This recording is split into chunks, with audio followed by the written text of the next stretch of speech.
agama ini.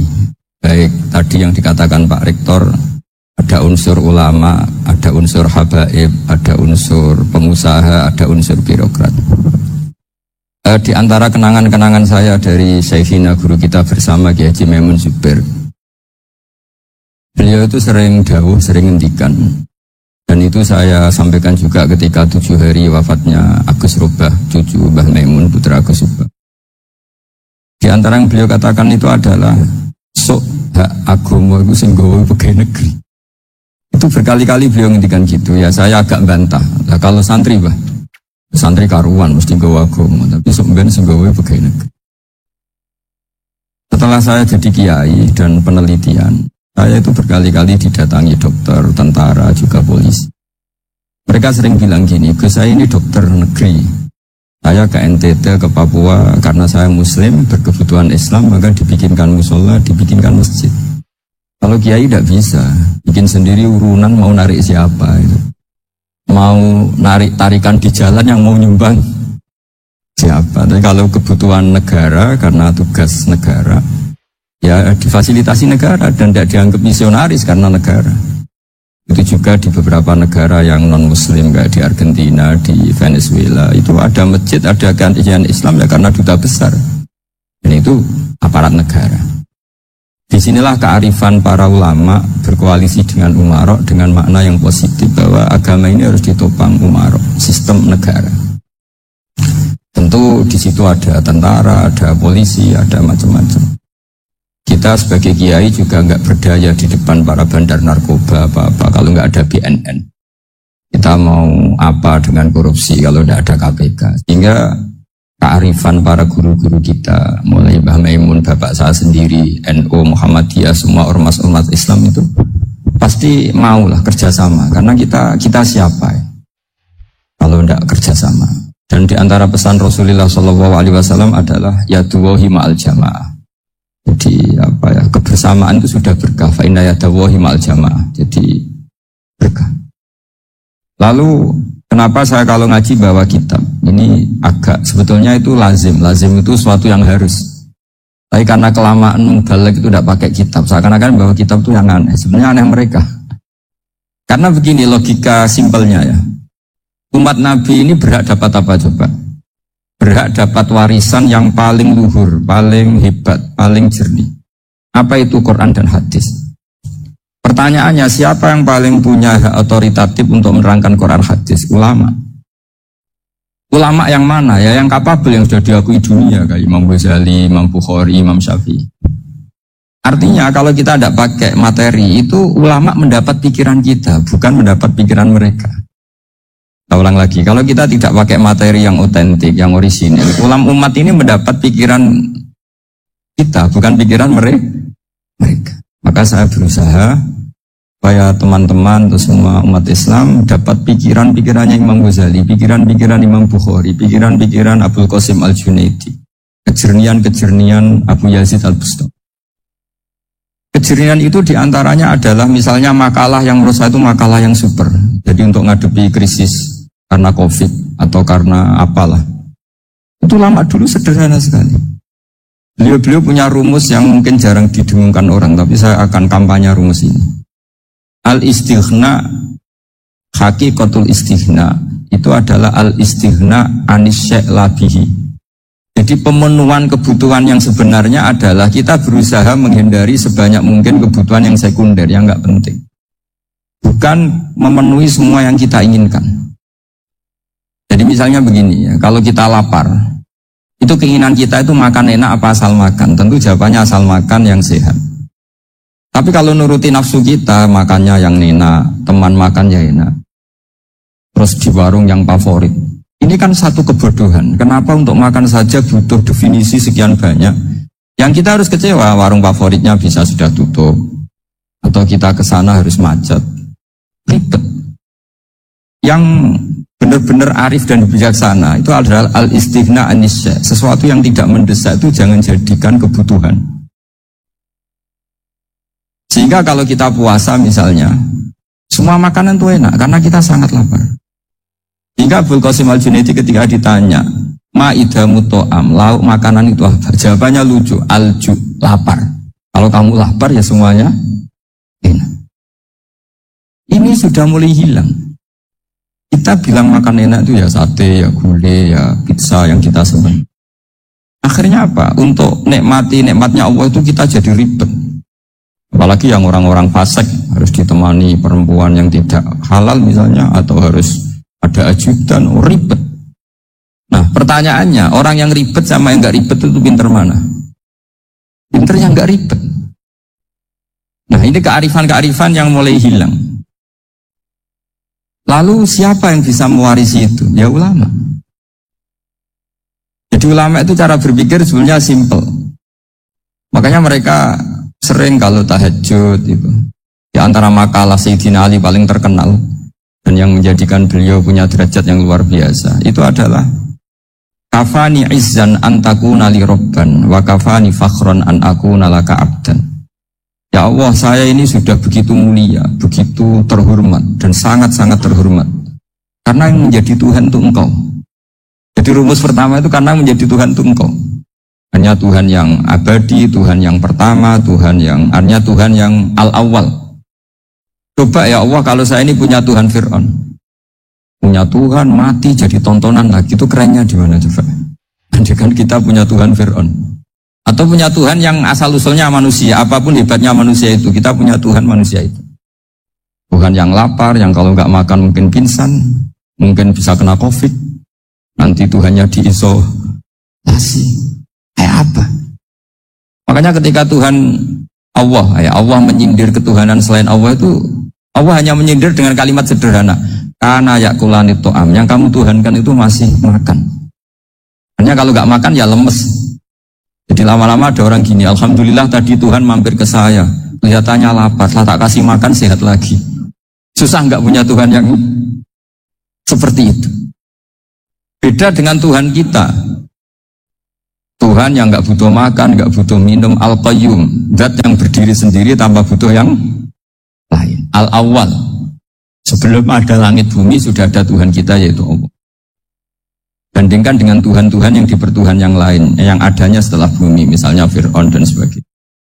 Hingga Sayyidina Ali pertama jadi kebanggaan apa? Kafani izzan antakuna li robban. Saya ini keren betul, karena punya Tuhan yaitu Engkau. Tuhan yang lahul asma'ul husna, Tuhan yang semuanya punya kebaikan, punya keabadian, punya keagungan. Terus wa kafani fakhron an akuna laka abdan, dan saya bangga sekali karena saya menjadi hambamu. Kalau saya jadi hambanya Pak Rektor ribet kan, sudah tak hormati ternyata nanti tidak rektor, ya kan ribet kan. Terus pokoknya ribet, jadi budaknya manusia itu ribet. Makanya ada seorang wali datang ke temannya yang jadi presiden atau jadi raja, datang ke situ karena tidak punya uang, mau minta uang karena temannya raja. Setelah sampai sana ternyata temannya ini karena orang soleh pas berdoa, ya Allah saya minta ini, minta ini, minta ini. Terus si wali tadi pulang. Kenapa kamu pulang? Ternyata dia sama, masih minta-minta kayak saya. Jadi sederhana dia. Sama-sama minta kamu, minta zat yang kamu mintain katanya. Jadi dulu itu orang itu sebegitu dekat dengan Allah. Sehingga si raja ini terus ketemu wali tadi tanya, kenapa kamu menyepelekan saya? Padahal sekarang saya raja. Ditanya sama wali tadi, karena temannya.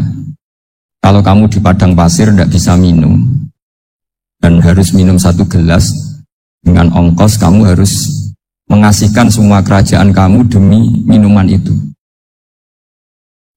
Pilih mana, minuman apa tetap jadi raja? Ya saya milih bisa minum. Saya tidak raja tetap hidup, tapi kalau nggak minum mati. Bagaimana Anda bangga dengan satu kerajaan sing la yusawi tak samain, yang tidak sama dengan segelas air. Jadi artinya terus mereka melihat jadi raja itu ya biasa, jadi presiden biasa, jadi rektor biasa. Karena mereka biasa berlogika, hakikatul izzah itu ya at-taqarrub ila Allah, yang benar-benar terhormat itu ya dekat dengan Allah. Begitu seterusnya mereka bikin paradok-paradok yang aneh, tapi itu menjadi pelajaran. Bapak saya, Ki Nur Salim itu senang baca anekdot Nasiruddin Koja. Itu kalau bikin orang-orang aneh, itu dia datang ke satu pesta, pakai baju lusuh, pakai sarung lusuh atau celana lusuh. Sama Sohibul Bait yang punya acara dibiarin. Dibiarin dia pulang pakai jas, pakai dasi, pokoknya keren. Dihormatin, pakai alpat, pokoknya dihormatin. Silakan. Pas dia disuruh minum, minumannya itu disokkan saja ke sakunya. Jas, kamu harus minum yang baik, karena kamu yang dihormati, bukan saya.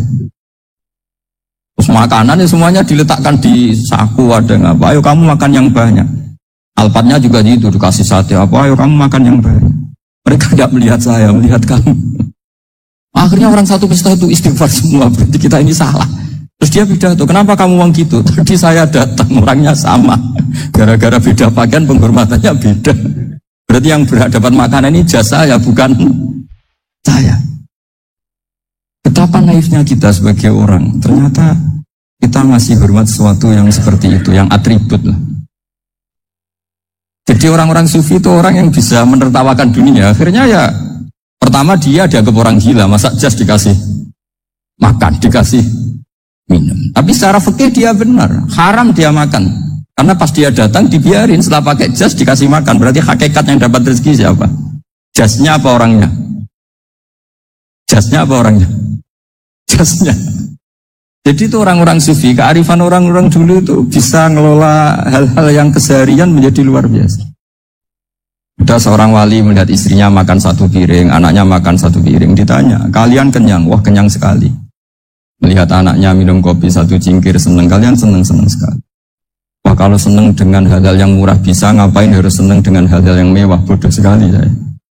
Tiga, terus mereka bisa qanaah. Qanaah itu ya hidup itu simpel, sederhana. Jadi tentu saya tidak akan ngomong yang muluk-muluk, selain itu tidak bidang saya juga. Enggak apa ya. Nah, ini butuh obat di kondisi Covid seperti ini.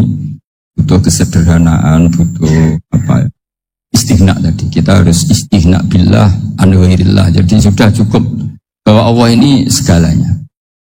Sehingga tadi saya dengarin himnenya Unisula. Yang paling saya kagum adalah dimulai dengan kalimat-kalimat thayyibah. Di antara tugas suci Nabi Ibrahim dan semua Nabi adalah wa ja'alaha kalimatam baqiyatan fi aqibi. Nabi Ibrahim itu Nabi yang diberi gelar Allah. Dia adalah Nabi yang menjadikan kalimat tauhid itu kalimat yang abadi. Fi aqibi, di anak turunnya, di semua generasinya. Baik anak turun karena gen maupun karena pembinaan, karena pendidikan. Ini penting sekali saya utarakan karena apa? Satu kehidupan itu sebenarnya digerakkan oleh kata-kata, oleh mutu kalau orang bahasa modern.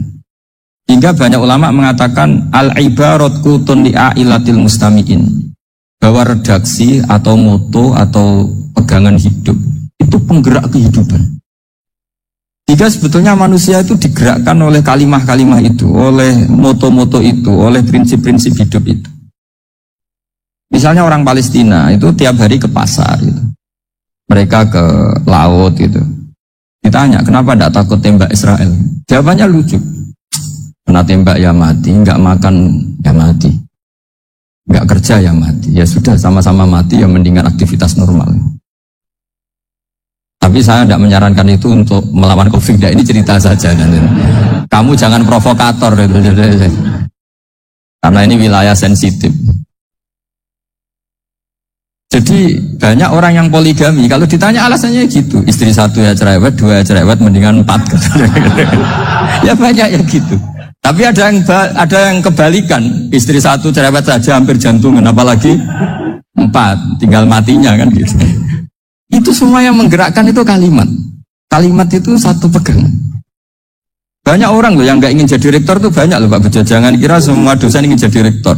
Melihat rektor sibuk rapat, mempertahankan reputasi Unisula, terus sering pegang kepala. Ngapain repot-repot?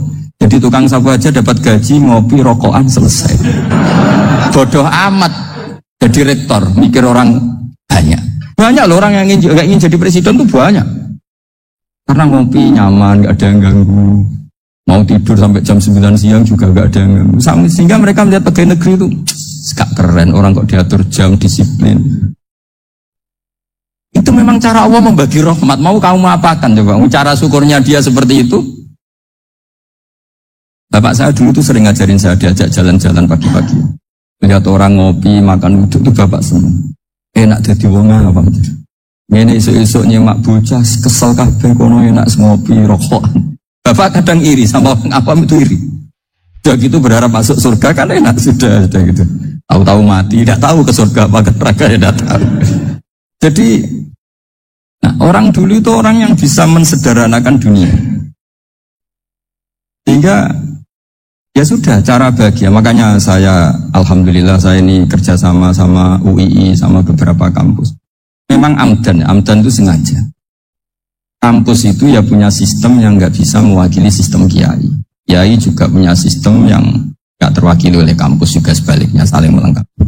Saya sering ketemu rektor UII, rektor kampus-kampus Islam. Mereka cerita, Gus, pendidikan pondok harusnya dimodernkan gini-gini. Saya bilang, kalau pondok modern kayak kampus itu nanti saya ketemu Allah tidak bisa jawab. Kenapa Gus? Saya beri contoh gini. Kalau misalnya perempuan perawan lah atau apa saja, namanya perempuan, mau tanya tentang menstruasi atau haid. Kalau semuanya sistem kampus, dia harus kuliah dulu. Registrasi dulu, kuliah dulu, bayar dulu. Dan dapat jawabannya nunggu mata kuliah pas itu. Bandingkan kalau sistem pondok, saya tuh sering ke pasar sama anak saya dicegat sama ibu-ibu. Terus anak saya ngalami gini-gini, keluar darah terus menerus, gak 6 hari tapi 1 bulan penuh. Itu hukumnya apa Gus ya? Nanti saya mau sowan ke jenengan. Tidak usah sowan, di sini aja.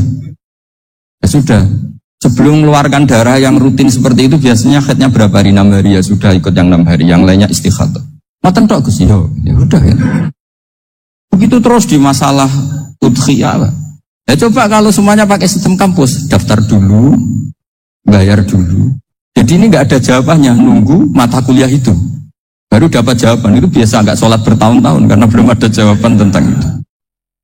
Itu kalau misalnya orang mati, tahunya cara memulasara jenazah itu nunggu kuliah dulu, pas mata pelajaran itu dulu, baru menangani orang mati. Berarti orang mati itu tergeledak semua. Tapi kalau kiai kan enggak.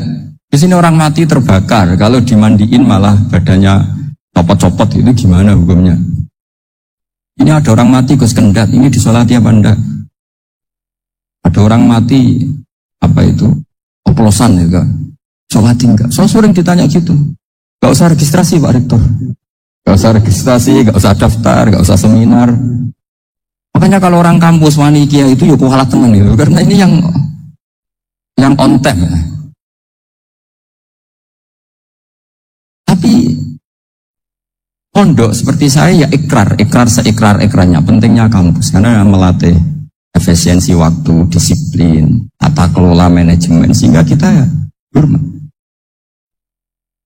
Tapi tadi kita harus saling melengkapi sehingga saya tunjukkan ke publik bahwa saya hormat sekali sama polisi, sama tentara.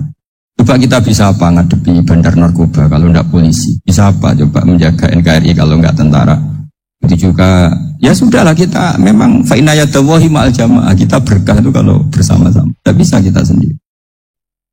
Nah lalu orang kayak saya itu ya beberapa kali sebetulnya saya itu ditawanin jadi doktor honoris causa apa-apa. Kekhawatiran saya satu Pak Bejo, takut pas gak punya uang. Itu dokter gak di duit kan gak pantas gitu. Jadi repot gitu, daripada beban lah sudah lah, gak usah dokter. Jadi kalau gak punya uang ya pantas, terus kalau ngebis ya pantas. Suatu saat kalau mati gak ada yang hadir ya pantas, enggak dokter gitu. Terus udah dokter kok masuk neraka, kayaknya apalagi rektor kampus Islam kok masuk neraka itu kan kok kayak agak pas itu. Misalnya rektor Unisiola ditanya mungkar nakir, nggak bisa kan kayak gimana gitu. Makanya harus sering ngaji saya supaya nggak malu di depan mungkar nakir. Masa rektor ditanya mungkar nakir nggak bisa. Harus berani bentak. Ini saya rektor loh Pak mungkar nakir. Kalau wali-wali dulu berani. Masyhur di cerita wali-wali ditanya marabbuka manabuka. Saya ini guru tauhid. Kok kamu tanya marabbuka manabuka yang ngotok? Kamu tidak pernah ngaji, enak aja tanya. Jadi wali-wali itu ya rileks ngadepi mungkin. Saya yakin rileks wali di Bang Parik baru. Saya yakin itu. Karena wali itu lebih dekat Allah. Jika orang dulu itu saya ulang lagi ya, ada satu kearifan namanya hidup itu apa? Hidup itu adalah cari sebanyak mungkin supaya hidup itu tidak tergantung pada banyak hal. Jika misalnya cara berpikir orang-orang modern itu sebenarnya banyak orang-orang ilmuwan yang nggak ngagumi Amerika. Bukan karena angkuh, enggak. Untuk mempertahankan kebesaran negara sebesar itu, kebutuhan listriknya besar, kebutuhan tentaranya besar, kebutuhan apa? Sementara negara kayak Venezuela atau Swiss, kebutuhannya. Pertanyaannya, yang tergantung dengan banyak hal, sama yang tidak tergantung banyak hal, itu pinter mana? Kalau dibalik pertanyaannya gitu, negara-negara maju itu tidak keren kalau dibalik pertanyaannya. Orang yang untuk mempertahankan eksistensinya banyak, butuh banyak hal, dengan yang tidak butuh banyak hal, itu pinter mana? Orang yang bahagianya nunggu jadi dokter, nunggu jadi kiai besar, kiai viral, dengan orang yang bahagia cukup dengan ngopi, itu pinter mana? Tapi kalau dibalik pertanyaannya, orang yang tahunya nikmat hanya kopi, dengan nikmat yang banyak, pinter mana? Makanya Mbak Mun tuh kalau guyon itu lucu. Aku iku saake, ambek wong desa sing mlebu swarga. Dulu eskal mlebu swarga kok disaakeni. Akhirnya beliau memberi penjelasan. Wong desa iku roe pakanan enak, iku mau kopi mbek uduk. Lah swarga iku mau nuruti sing dikarepno. Akhirnya wis mau mangan, wis ngopi, muduk, ngopi ora roh, pakanan liyane ku ora roh. Nasi mandi yo ora roh, pizza yo ora roh apa-apa. Terus saya bilang, wah lah niku nak nganti selera tentang wanita cantik. Iku juga sederhana. Rontok pesek ya wis cantik, rontok ireng ya wis. Apa bidadarinya seperti itu karena saking enggak pengalamannya. Jadi surga itu kan nuruti apa yang diinginkan. Kira-kira keinginan orang kampung kalau di surga itu apa coba? Makanan apa coba? Mereka nak senangnya ketemel gemblong gitu.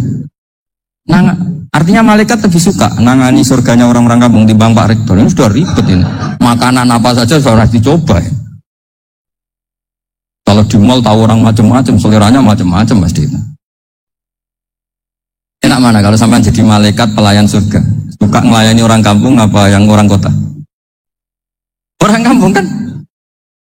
Jadi, ya itu guyon ya, guyon tapi itu menjadi pikiran kita bahwa orang yang banyak kebutuhan itu sebetulnya banyak kebodohannya karena menggantungkan kebahagiaannya dengan banyak. Makanya Imam Syafi'i ngendikan istighna itu apa? Al-istighna anis sya'labi. Yang dikatakan kecukupan adalah berusaha sebanyak mungkin banyak hal tidak kamu butuhkan. Bukan memenuhi semua kebutuhan kamu karena nafsu kamu ini tidak ada batasnya gitu. Kalau kamu penuhin nggak akan selesai. Itu ada perempuan yang kurang cantik itu minta doa saya, Gus doain suami saya kaya, terus tak guyonin, terus gak minta. Kalau suami kamu kaya, yang pertama dirubah itu apa? Rumah supaya rumah saya bagus. Kedua apa? Mobil supaya mobil saya bagus. Nanti yang dievaluasi itu kamu.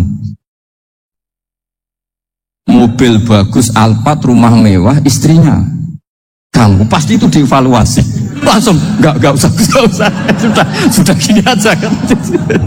Jadi pertama yang dievaluasi itu kaya itu coba kalau suami kaya itu yang dievaluasi pertama rumah ya, rumah ganti. Setelah itu apa? Mobil. Kira-kira berikutnya akhirnya sudah bagus nggak jadi.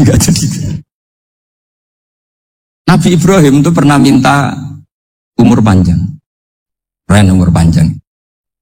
Sama Allah nggak dijawab. Datang orang tua gitu bertamu ke Nabi Ibrahim, terus disuguhi dikasih kurma. Apa itu? Kok kurma apa? Anggur yang sudah matang sekali. Ya. Dimakan, tadi makan meler keluar lagi, dimakan lagi meler lagi. Terus Nabi Ibrahim masuk lagi ke kamar. Ya Allah, doanya tak cancel. Nanti kalau saya tua kayak itu. Jadi Allah itu gak jawab langsung tapi ngirimkan itu. Ya Allah gak jadi. Nanti takut itu. Saya pernah ngalami jadi kiai tadi ada ibu-ibu ya gak pati cantik lah. Suaminya tuh miskin sekali. Minta doa saya supaya kaya. Bareng tak kasih pertimbangan itu udah gak usah gak jadi. Jadi itu kearifan. Tapi kearifan ini harus kita tanamkan. Saya nggak bisa membayangkan Indonesia yang besar ini. Andai kan tidak ada qanaah. Rimo ing pantum. Coba sekarang ada COVID. Andai kan Indonesia itu kayak Perancis. Beberapa kali punya tamu orang yang hidup lama di Perancis. Bahkan dapat istri orang Perancis. Dulu nggak begitu mencintai Indonesia. Tapi setelah di Perancis 2 tahun, wah Indonesia hebat. Di Perancis itu kata dia kalau cerita. Kebutuhan masyarakat itu dibebankan ke negara. Apa saja minta negara, apa saja soal negara. Sementara Indonesia Coba kalau Indonesia mengalami seperti ini kok tidak ada konaan rimo ing Bantung, bisa kios Indonesia. Orang miskin nyalahkan negara, kelaparan nyalahkan negara, apa saja. Ini barokahnya dididik kiai jogeman nyalahno wong liya. Urip nromo ing Bantung, ya sampai gak ngerti kalau Covid. Banyak tuh orang-orang kampung, orang lugu-lugu. Bah niki saking Covid, ya salam ning Covid muga-muga umure panjang. Dikira Covid itu nama orang yang ahli sosial itu. Bah niki dana saking Covid. Matur nuwun sampai no salamku muga-muga umur panjang. Bingung kan yang nganterin ini. Ini gimana yang mau menjelaskan? Memang nggak paham. Tapi saya pastikan bahwa dengan keadaan seperti ini kita bahagia, kita stabil, itu jelas barokahnya kalimah tadi, moto tadi atau pegangan hidup tadi. Makanya disebut al-ibarat qutun li'ailatil mustami'in, bahwa redaksi atau kata-kata atau pegangan atau filosofi hidup, apalah namanya itu adalah penyemangat. Penyemangat. Karena kata-kata ini memang luar biasa. Ketika sahabat perang demi kebenaran, zaman itu ya pasti benar karena yang dibela Nabi. Dulu itu kan enak zaman Nabi, yang dibela mesti benarnya, musuhnya mesti salahnya.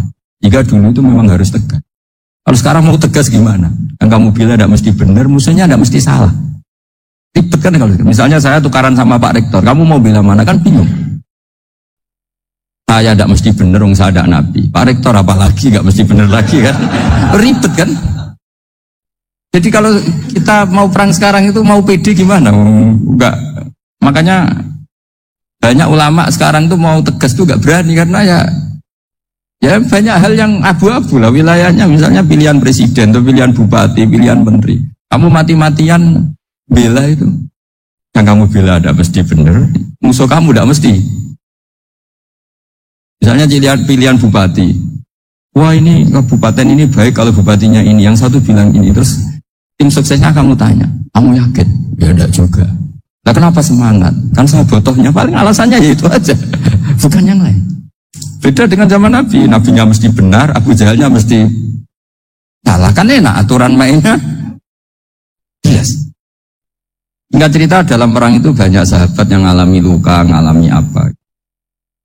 Kemudian curhat lah, ya Nabi gara-gara derekkan jenengan, ngikuti jenengan, saya harus ngalami seperti ini, seperti ini. Ngiranya orang itu diapresiasi sama Allah keluarnya itu. Ternyata sama Allah gak diapresiasi. Malah diturunkan ayat intakunu ta'lamuna fa innahum ya'lamuna kama ta'lamu wa tarjuna minallah malah. Kalau kamu sakit karena perang, orang-orang kafir itu ya itu saja berani padahal demi kekafiran. Wa tarjuna minallah malah arjun, padahal kamu punya nilai lebih yaitu berharap kepada Allah yang mereka tidak punya. Saya jadi kiai itu ya kadang mangkel. Karena yang benci ya benci, yang seneng itu ngel-ngel loh kayak Pak Bejo. Jadi semuanya ribet. Ya iya, yang benci ya ganggu, yang seneng ya ganggu, tambah nemen. Ribet. Tapi kalau sudah ingat bandar narkoba, mereka berhadapan dengan polisi, kadang ditembak karena kesalahannya terlalu fatal. Antar persaingan mereka juga bisa tembak-tembakan karena merebut pasar narkoba. Itu saja mereka berani. Kok kita jadi kiai kadang dicium tangannya, dihormati gak berani, hanya takut apa ya, musibah-musibah kecil lah, atau problem-problem kecil. Nah iya, kalau kita bandingannya gitu. Kalau kamu mau tahajud kedinginan, itu masih nanti dihisab Allah itu gitu. Maling ayam itu keluar malam-malam, hanya dapat ayam. Itu gak takut dingin. Ya gak takut digebuki masa. Kamu mau tahajud aja takut dingin. Makanya nanti hisabnya orang soleh itu nanti dijajarkan orang dolim. Terus diperbandingkan. Wah itu habis kamu oleh itu. Jadi misalnya Munisola mau rapat, tapi ini malam, kalau malam dingin nanti sama masuk angin. Wah anak-anak pang di perapatan aja berani kamu. Kalau sudah perbandingannya gitu tuh ribet kita nanti. Makanya itu kalimat itu moto atau filosofi hidup. Jika diulang lagi nasihat itu. Iyam saskum korhun fakodu masal koma korhum mislu. Kalau kamu kena luka, orang-orang yang nggak benar juga akan kena luka. Itu aja berani demi ketidakbenaran. Masa kamu demi kebenaran enggak berani? Akhirnya orang itu, ya itu kalimat, itu heroik.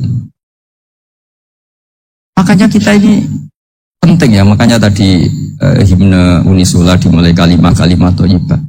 Nah kalimat ini yang menjaga kita, kalimat ini. Misalnya tentang Tuhan. Kenapa orang Islam imannya kokoh seperti ini, termasuk yang sudah hidup di Amerika, di Australia, di mana-mana. Itu ya barokahnya ajaran atau barokahnya kalimah. Saya sebut kalimah saja, pakai bahasa santri. Karena la ilaha illallah itu dalam tradisi santri disebut kalimatu haqqin alaiha nahya wa alaiha namut wa alaiha nub'ats. Ada yang riwayat wa biha nub'ats insyaallah taala minal amin. Kenapa mereka di mana-mana meskipun sekolah di Amerika, di Australia, bahkan di Uni Soviet tetap mukmin? Itu barokahnya ajaran yang benar. Allah itu siapa? Tuhan. Tuhan itu sifat dasarnya apa? Awal. Dia harus wujud awal sebelum makhluk yang lain. Sehingga ketika ada negara yang maju, yang tertib, manajemennya tertib, masyarakatnya makmur, tapi punya Tuhan yang tidak seperti itu, tidak awal, itu sudah gak nyaman. Karena ndaklah keren Tuhan saya, karena Tuhan saya itu al-awwal, zat yang pertama. Tuhan saya keren lah, zat yang gak mati. Tuhan yang gak mati, yang gak pernah mengalami kematian. Jika tontonan atau yang dilihat kenikmatan-kenikmatan yang lain ini tidak mengubah dia pendirian tentang Tuhan. Karena mantapnya satu kalimat tadi bahwa Tuhan itu ya harus satu, harus awal, harus tidak mati, tidak rusak, tidak mengalami apa-apa yang membahayakan. Jika ketika ditawarin Tuhan yang lain meskipun menjanjikan secara finansial atau kemakmuran, mereka gak tertarik. Itu coba, itu barokahnya makmur apa barokahnya ajaran? Barokahnya ajaran. Sering negara Islam itu kalah makmur dengan mereka, tapi barokahnya ajaran ini tetap apa? Tetap Islam. Makanya Nabi Ibrahim, Nabi yang sukses bikin waja'alaha kalimatam baqiyatan fi aqibi. Hingga kita ini bekti sama orang tua misalnya, itu ya karena ajaran. Keluargamu karek wong tuamu, nak wong tuamu ridho, Allah ridho, nak ora ridho, Allah ora ridho. Ridho wa fi ridhol walidain wa sakhatu wa sukhtu wa fi sakhatil. Sehingga ketika ada orang tua yang agak brengsek gitu, anak-anak tetap hormat. Punya orang tua yang miskin, yang sudah miskin, tukang tombok nomor, banyak kan di kampung gitu. Ya tetap hormat. Coba kalau dari awal kita ngajari orang tua kamu hormati ya, kalau baik, kalau tidak usah. Bisa geger Indonesia. Tapi barokahnya ajaran-ajaran itu Indonesia tertib karena ada ajaran.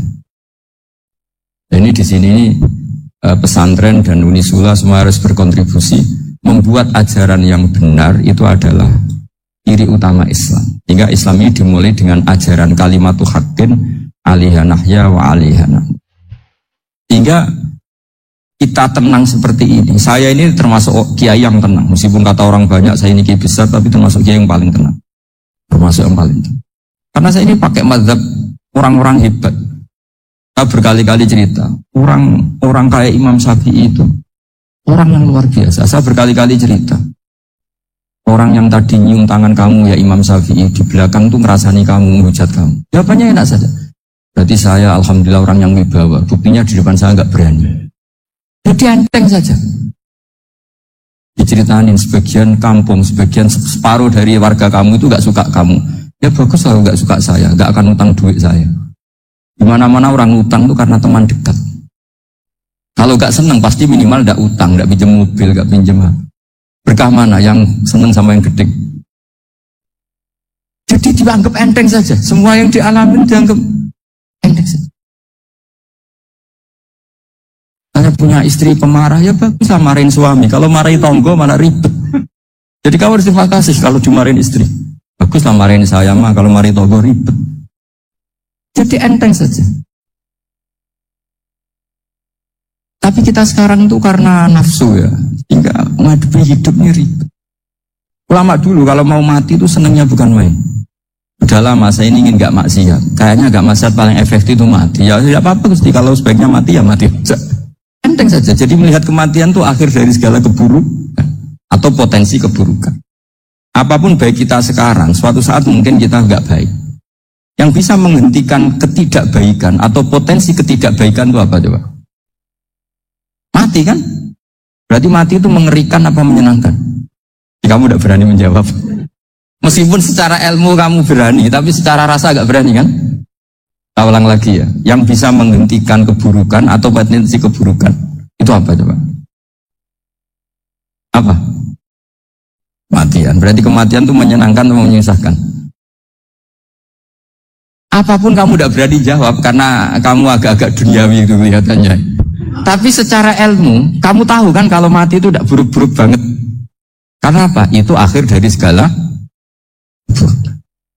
Sehingga Nabi ngajarkan kalimat itu begitu luar biasa. Allahumma ahyini maka natil hayatu khairan li wa tawaffani maka natil wafatu khairan li. Nabi melihat dunia itu begitu indah. Ya Allah, kalau saya ini hidup, anggap saja hidup ini ziyadatan li fi kulli khairin, menjadi modal saya menambah segala kebaikan. Jika suatu saat saya mati, anggap mawon rohatan li min kulli syarrin, itu akhir dari segala keburukan saya. Jika mati, hidup ya baik karena di situ kita bisa berkontribusi beramal soleh. Mati juga baik karena mengakhiri segala keburukan. Nabi nanti menghentikan lagi, ajaban di amril mu'mini inna amrahu kullahu khair. Orang mukmin itu mengagumkan, semuanya baik. In asobathu na'ma syakara fakana khairan lah. Kalau baru dapat nikmat, dia syukur, maka itu baik. Wa in asobatu dorro sobaro, kalau dapat masalah mereka sabar, itu juga baik. Jika orang mukmin dua sisinya pasti, itu juga kalimat, maksudnya moto atau pegangan hidup.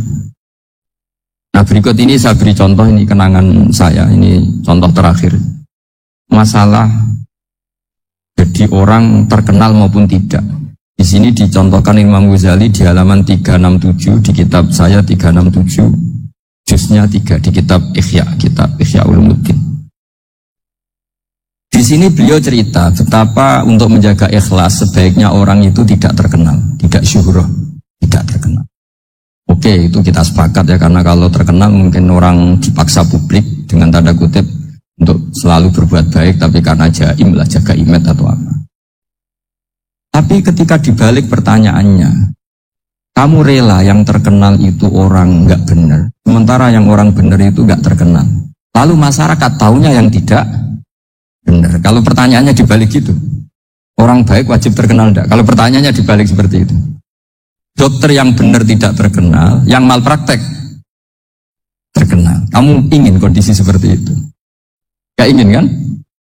Kampus yang bagus nggak terkenal, kampus yang bagus nggak terkenal, yang nggak bagus. Nah, artinya apa? Gara-gara olah kata, olah pikiran, ini logika jadi rubah. Lagi-lagi apa? Jawaban itu ada di kata-kata sebetulnya. Makanya bab-bab seperti ini tidak usahlah kita berdebat, berpolemik. Sebaiknya orang itu humul, menutup diri, apa sebaiknya orang terkenal. Itu nggak perlu seperti itu. Udah terserah Tuhan saja.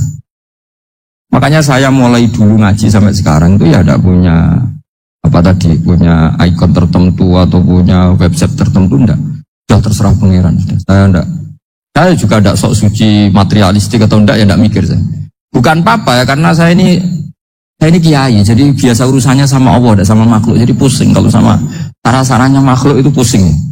Meskipun rektor kalau nasihati saya pasti tidak saya terima, itu tetap makhluk, itu sudah ada ngefek kalau saya itu sudah ada itu. Bukan karena saya sombong, ya memang makhluk betul gitu, bukan mak nasibnya bejo aja, tapi makhluk tetap makhluk. Saya beri contoh ya.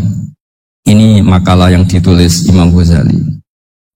Ya, i'lam aslahakawah anna aslal jah wa intisar sayyid atau sayyidi wal istihar. Bahwa mazmum itu.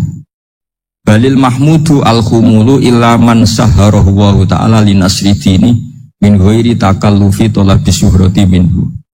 Jadi kalau kamu ingin ibadah kamu selamat, ya kamu jangan terkenal. Tapi resikonya adalah kalau kebaikan itu tidak terkenal, maka gak dikenali. Kalau gak dikenali berarti masyarakat hanya punya percontohan yang tidak baik, karena yang baik tidak terkenal. Jadi itulah ulama-ulama dulu. Jadi apa-apa itu dibanding-bandingkan. Kemudian nanti kelihatan, jawabannya itu kelihatan. Jadi ulama dulu itu biasa ngarang misalnya afatun nikah, isi negatifnya nikah, harus ngurmat istri, terus macam-macam. Kalau terlantar itu ya dosa. Seperti tadi Pak Marsudi cerita, kalau orang ngapalkan Quran itu takut lupa, kalau lupa itu jadi dosa. Pertanyaannya, kalau semua orang takut lupa, takut dosa, semua orang nggak hafal Quran karena potongan-potongan lupa.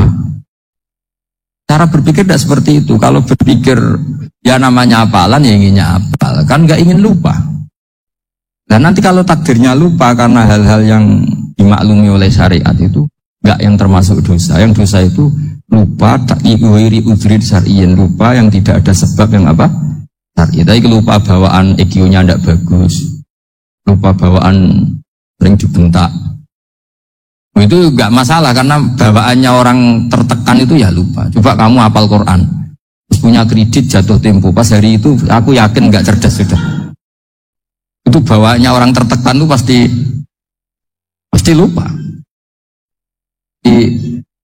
Ya saya terus ada makalah yang rahasia.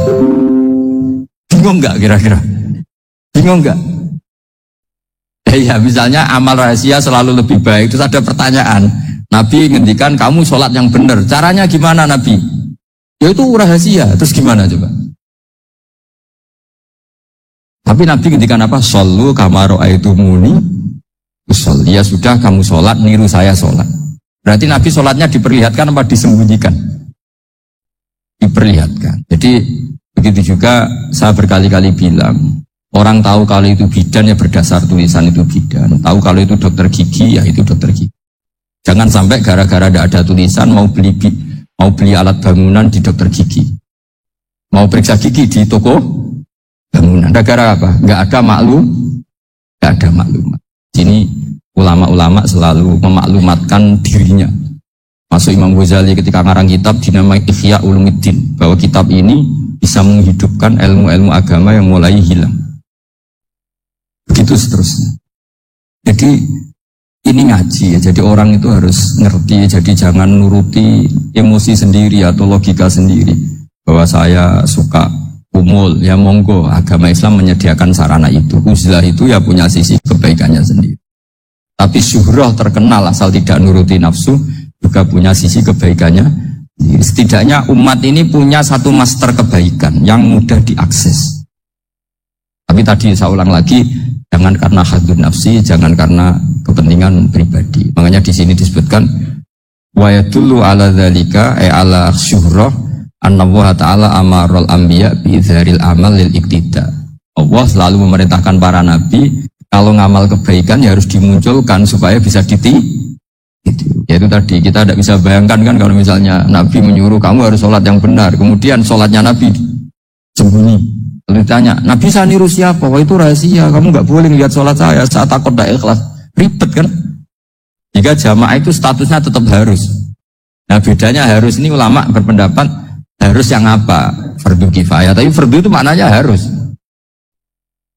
Tapi bukan berarti kalau nggak jamaah sholatnya nggak sah, nggak. Tapi statusnya jamaah tetap apa? Nah barokahnya harus ini orang yang baru sholatnya langsung benar karena ada yang diikutin. Coba kalau mantan dukun baru sholat terus sholat sendiri, itu mesti mirip mantra. Karena dia tidak ada master percontohannya. Tapi barokahnya ada master, orang paling bodoh pun kalau sholat ya benar, karena standar ada komandonya, ada imamnya. Jika Imam Ahmad malah berpikir keras, syarat sahnya sholat itu harus jamaah. Kalau pikirannya Imam keras sekali beliau. Jika kalau orang sholat sendiri kok ada orang lain yang maunya berjamaah harus bayar, orang itu harus bayar demi sahnya sholat. Itu madzhabnya Imam Ahmad. Tapi kalau madzhab Syafi'i hanya mengatakan itu fardu kifayah, yang kalau satu komunitas gak mau melakukan semuanya apa? Bisa. Ya jadi ini sebelum sesi ringan tanya jawab, hanya 2 saja tanyanya, nggak boleh banyak-banyak, nanti nggak pulang-pulang saya. Jadi tak baca lagi biar dapat berkani Imam Ghazali. Wa qala qaumun asirru afdalu minal alaniyati. Kata sebagian ulama al-alaniyah itu afdal minas sirri. Diperbandingkan baik yang mana amal dipertontonkan sama anda. Kata Imam Ghazali, Kalau orang itu bisa jaga tidak riya, maka sebaiknya dipertontonkan karena kebaikan harus yang muncul, bukan yang tidak baik yang muncul. Makanya ketika Unisula memaklumatkan diri sebagai ingin jadi generasi khairu ummah, itu kalau diterjemah itu kan, wow, khairu ummah, umat terbaik. Itu kan kayak agak angkuh. Tapi nggak apa-apa, itu nggak apa-apa. Masa kita kampanye Unisula siap degradasi moral, kan ya lucu kan? Masa jualan gitu kan ya lucu. Ya sudah, kita memang ingin mengkhidmati ummah, berbakti dengan umat, membantu supaya jadi generasi khairan apa? Tidak apa-apa, dimaklumatkan supaya dengan itu umat punya sarana. Oh kalau ingin jadi khairan ummah, kuliah di sini. Jangan lalu enggak gitu. Ya sama kita dokter, maklumatkan saja dokter gigi, dokter kandungan, dokter bedah. Sehingga orang kalau mau bedah ya jangan ke dokter kandungan. Jadi barokahnya maklumat ya. Jadi saya mohon sekali ini, saya sendiri sebetulnya orang yang nggak siap terkenal sebenarnya, tapi ya sudah terserah Allah saja. Kalau itu cara Allah menyebar kebaikan, ya monggo. Pokoknya kita tawakal saja sama Allah Subhanahu wa Ta'ala. Ya, saya kira demikian. Assalamualaikum warahmatullahi wabarakatuh.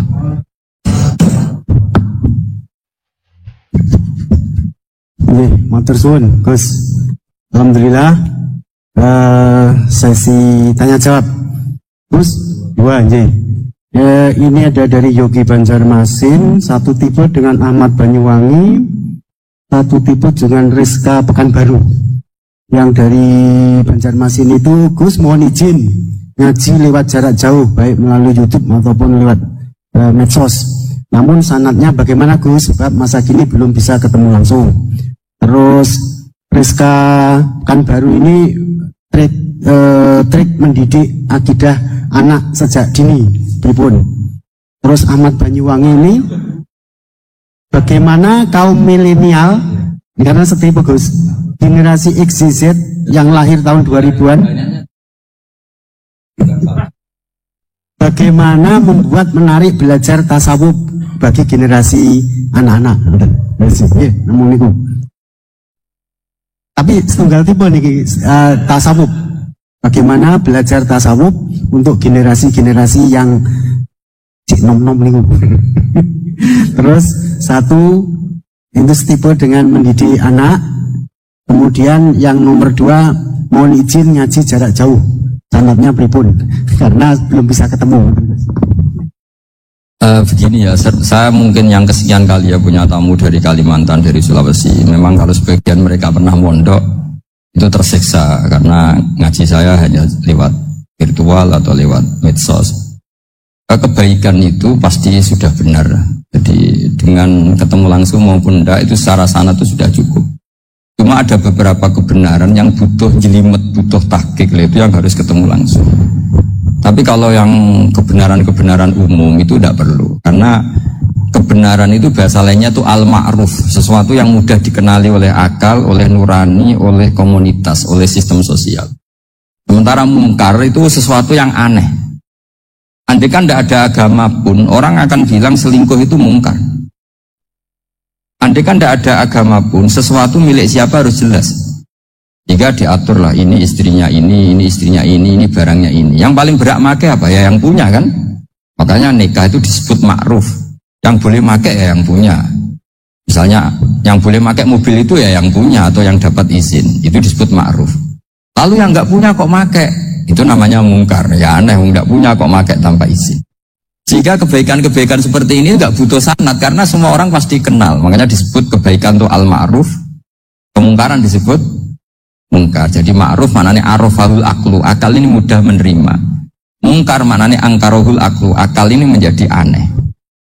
Kan nggak mungkin lah orang yang waras mau ini ada minuman, kalau kamu minum hilang kesadaran, minuman ini halal, itu aneh nggak? Aneh kan? Tapi kalau kebalikannya, ini minuman manfaat untuk stamina, manfaat untuk kesehatan, maka ini halal. Nah agama itu dana dengan sesuatu yang ma'ruf dan menolak sesuatu yang mungkar. Nah kebaikan-kebaikan seperti ini itu Pak Rektor gak perlu sanad karena itu sudah lazim, sudah keniscayaan. Lalu ada kebenaran yang butuh detail. Misalnya begini, wali nikah itu siapa? Wali nikah itu adalah bapaknya. dan mbahnya misalnya. Nah kalimat dan mbahnya ini salah kalau dalam fikih Islam. Karena mbah dalam bahasa Jawa itu bisa mbah dari ibu. Sementara dalam otoritas Islam nggak memberikan hak ke mbah dari ibu. Seperti ini nggak boleh. Terus misalnya orang Kalimantan nikahkan putrinya dinikahkan oleh mbah dari ibunya hanya karena berdasar fatwa.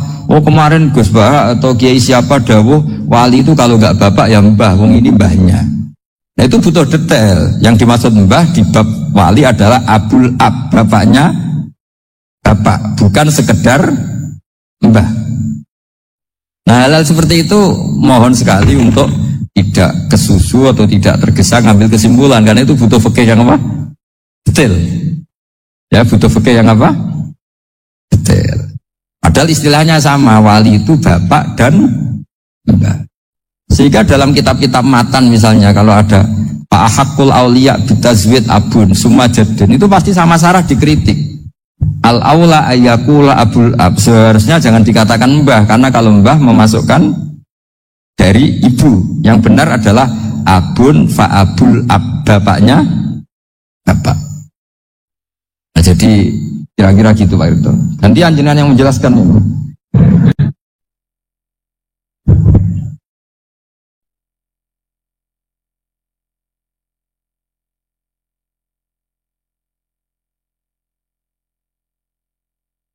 Ya kayak tadi, tasawuf maupun tauhid maupun ilmu moral apapun itu mudah sekali dididik. Ciri utama agama ini itu ad-dinu yusrun, agama itu mudah. Mudah itu artinya ya nurani nerima ya gampang, akal ya gampang, komunitas ya nerima gampang. Kayak tadi penjelasan saya tentang Tuhan. Ada orang miskin dari Indonesia, misalnya kuliah di Amerika. Dia mulai kecil tahu yang seharusnya jadi Tuhan itu siapa. Ya yang menciptakan langit bumi, sebaiknya yang jadi Tuhan itu siapa? Ya yang wujudnya paling awal. Kemudian dikasih alternatif Tuhan yang wujudnya ada tanggalnya. Keren gak misalnya? Kan terus gak keren. Oh, Tuhan sama buminya kok dulu buminya, kayaknya kok enggak lah kayaknya. Artinya barokahnya logika yang sehat ini kan, ya setahu saya hampir jarang kan yang murtad masalah tauhid gitu. Kalau moral banyak yang agak nakal, tapi secara tauhid jarang yang murtad karena tanaman logika tauhid itu mantap di Indonesia. Mulai kecil kan diajarin wujud, kidam, baqo, mukhalafatul hawadisi, qiyamuhu fi nafsi. Sama, moral juga gitu. Dong jogeman misoi wong, kena dibisoi sakit enggak? Jangan pernah mencubit orang, dicubit itu sakit. Jadi orang diberi rasa. Gak enak loh disakitin orang, dijotosin orang, ya sudah jangan jotosin orang, gak enak. Sehingga kalau kamu ingin sopan ya disopani harus sopan, kalau ingin dihormati harus menghormati orang lain. Sehingga itu tertanam. Makanya bangsa kita termasuk yang terbaik akhlaknya. Kalau musim haji itu dipuji-puji sama sekian negara karena tantangan lah kita nginjek orang sholat, melangkai orang ruku, orang sujud. Kalau orang lain mungkin kan seenaknya. Iya. Karena mulai kecil itu dilatih, tidak boleh melangkahi orang, tidak boleh. Jadi akhlak itu ya diajarkan mulai kecil plus logikanya. Logika itu ya apa saja lah, yang penting menjadi anak kecil itu paham. Dan itu mudah, saya ulang lagi mudah, karena agama ini ad-dinu yusrun, agama ini mudah, jadi mudah difahami. Gak bisa kamu katakan misalnya tasawuf. Tasawuf itu ya gampang kayak tadi, seperti Bapak kalau ngendikan. Makanan yang membuat enak itu karena menunya yang mewah kamu cocok atau karena kamu lapar. Lama-lama orang kan berpikir ya setiap puasa itu kok tempe enak, tahu enak, tapi kalau sudah buka, sudah kenyang, apa saja semuanya menjadi tidak enak. Padahal kualitas menunya masih enak, tapi gara-gara kenyang menjadi enak. Berarti penyebab enak itu lapar apa menu? Lapar. Jadi apa ya, kearifan-kearifan ini loh yang menjadikan luar biasa. Makanya tadi ada kalimat yang benar, wa ja'alaha kalimatan baqiyatan fi aqibi. Jadi Ibrahim adalah nabi yang sukses menanamkan filosofi kebenaran ke anak cucu. Yang terakhir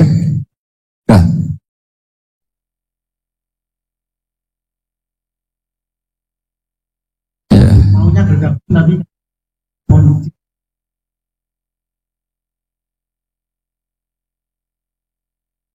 ya bagus lah kalau itu. Kalau di kitab-kitab yang saya baca, ingat mati itu tidak selalu baik, juga tidak selalu buruk. Malah kalau menurut Sayyid Abdul Al-Haddad, khusus yang para pelajar yang mencari ilmu itu nggak baik ibadahnya ingat mati. Karena dia harus dinamis, harus mobil. Kalau ingat mati kan terus lemes. Jadi kalau untuk pejabat harus ingat mati, kalau enggak korupsi terus. Harus ingat mati. Jadi kalau manfaat bagi keluarga begini ya, saya merasakan. Ini tanya anak saya itu baru tamat aliyah kemarin. Yang satu barusan mondok sarang baru 2 bulan atau 1 bulan. Itu saya kalau bilang ke anak-anak gini, kamu ketemu saya itu harus spesial. Bisa saja bapak besok itu meninggal. Jadi semua hari itu spesial. Karena jangan-jangan ini kenangan terakhir. Nabi itu kalau ngajari orang supaya sholat khusyuk, sholli ka'annaha sholatu muwaddi'in. Kamu sholat seakan-akan itu sholat terakhir. Wah itu mesti serius. Kamu ketemu istri seakan-akan terakhir pertemuan kayak mau pergi ke New Zealand atau ke Amerika. Cuma malam itu spesial karena besok istri saya pergi. Bayangkan kalau itu terakhir mau mati. Sampai ngamuk serasido lah kan kayak gitu. Jadi hikmah ingat mati itu makanya Nabi diantara riwayat ya. Meskipun riwayat ini diperdebatkan, tapi jelas ini satu petua yang baik. Wa'mal li akhiratika ka'annaka tamutuhud, dan kamu beramal untuk akhiratmu seakan-akan besok itu mati. Maka sholat kita akan spesial, hidup kita akan spesial karena kenangan kita terbaik ya sekarang, besok sudah mati. Jika anak-anak saya itu sama saya itu senang sekali. Saya juga sama anak-anak sendiri. Karena kesempatan ini tidak selalu ada. Jadi tapi ada kalimat untuknya wa'mal di dunya ka i'mal di dunya ka ka'annaka ta'isu abadan. Untuk duniawi kamu seakan-akan hidup selamanya. Itu maksudnya itu rileks saja. Misalnya hari ini urusan nggak selesai, besok masih ada hidup. Nggak selesai, besok masih hidup, sehingga rileks. Tapi kalau urusan akhirat harus selesai sekarang karena besok sudah. Jadi ingat mati itu positifnya ya tadi, semuanya akan indah. Coba orang yang mau meninggalkan Indonesia, misalnya nyuwun sewu LSM yang biasa demo atau mahasiswa yang biasa demo, terus tawarin besok kamu kuliah di Rusia. Itu warung apa saja kenangannya baik semua karena mau meninggalkan Indonesia. Tapi kalau tahu gak meninggalkan Indonesia, demo terus. Orang-orang sering demo, tawarin ke luar negeri, kira-kira mau nggak? Pasti lebih suka apa? Indonesia. Orang paling miskin yang ngeluh terus di dunia ngeluh gak pernah nikmat, tawarin mati, mau nggak? Nggak mau kan? Jadi untuk supaya hidup ini nikmat, semuanya itu anggap kenangan terbaik Anda, dan itu saja kenangan terakhir. Hanya resepnya Nabi supaya sholat khusyuk apa? Sholli sholatan apa? Sholli sholatam wadiin, kamu sholat ka'anha sholatum wadiin, seakan-akan itu sholat apa? Terakhir, sehingga terus kita nyaman, kita apa? Dan kita nganggap ini sholat yang terakhir. Nanti ternyata masih lagi. Ya sudah, itu sholat yang terakhir lagi. Sehingga semuanya apa? Spesial.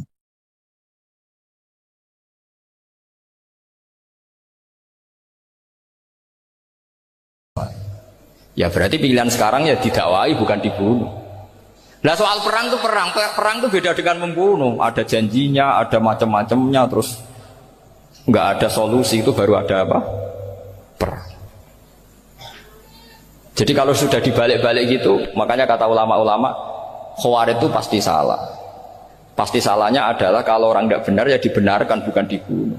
Kalau setiap orang kafir dibunuh, Nabi kapan jadi nabinya? Karena orang kafir habis.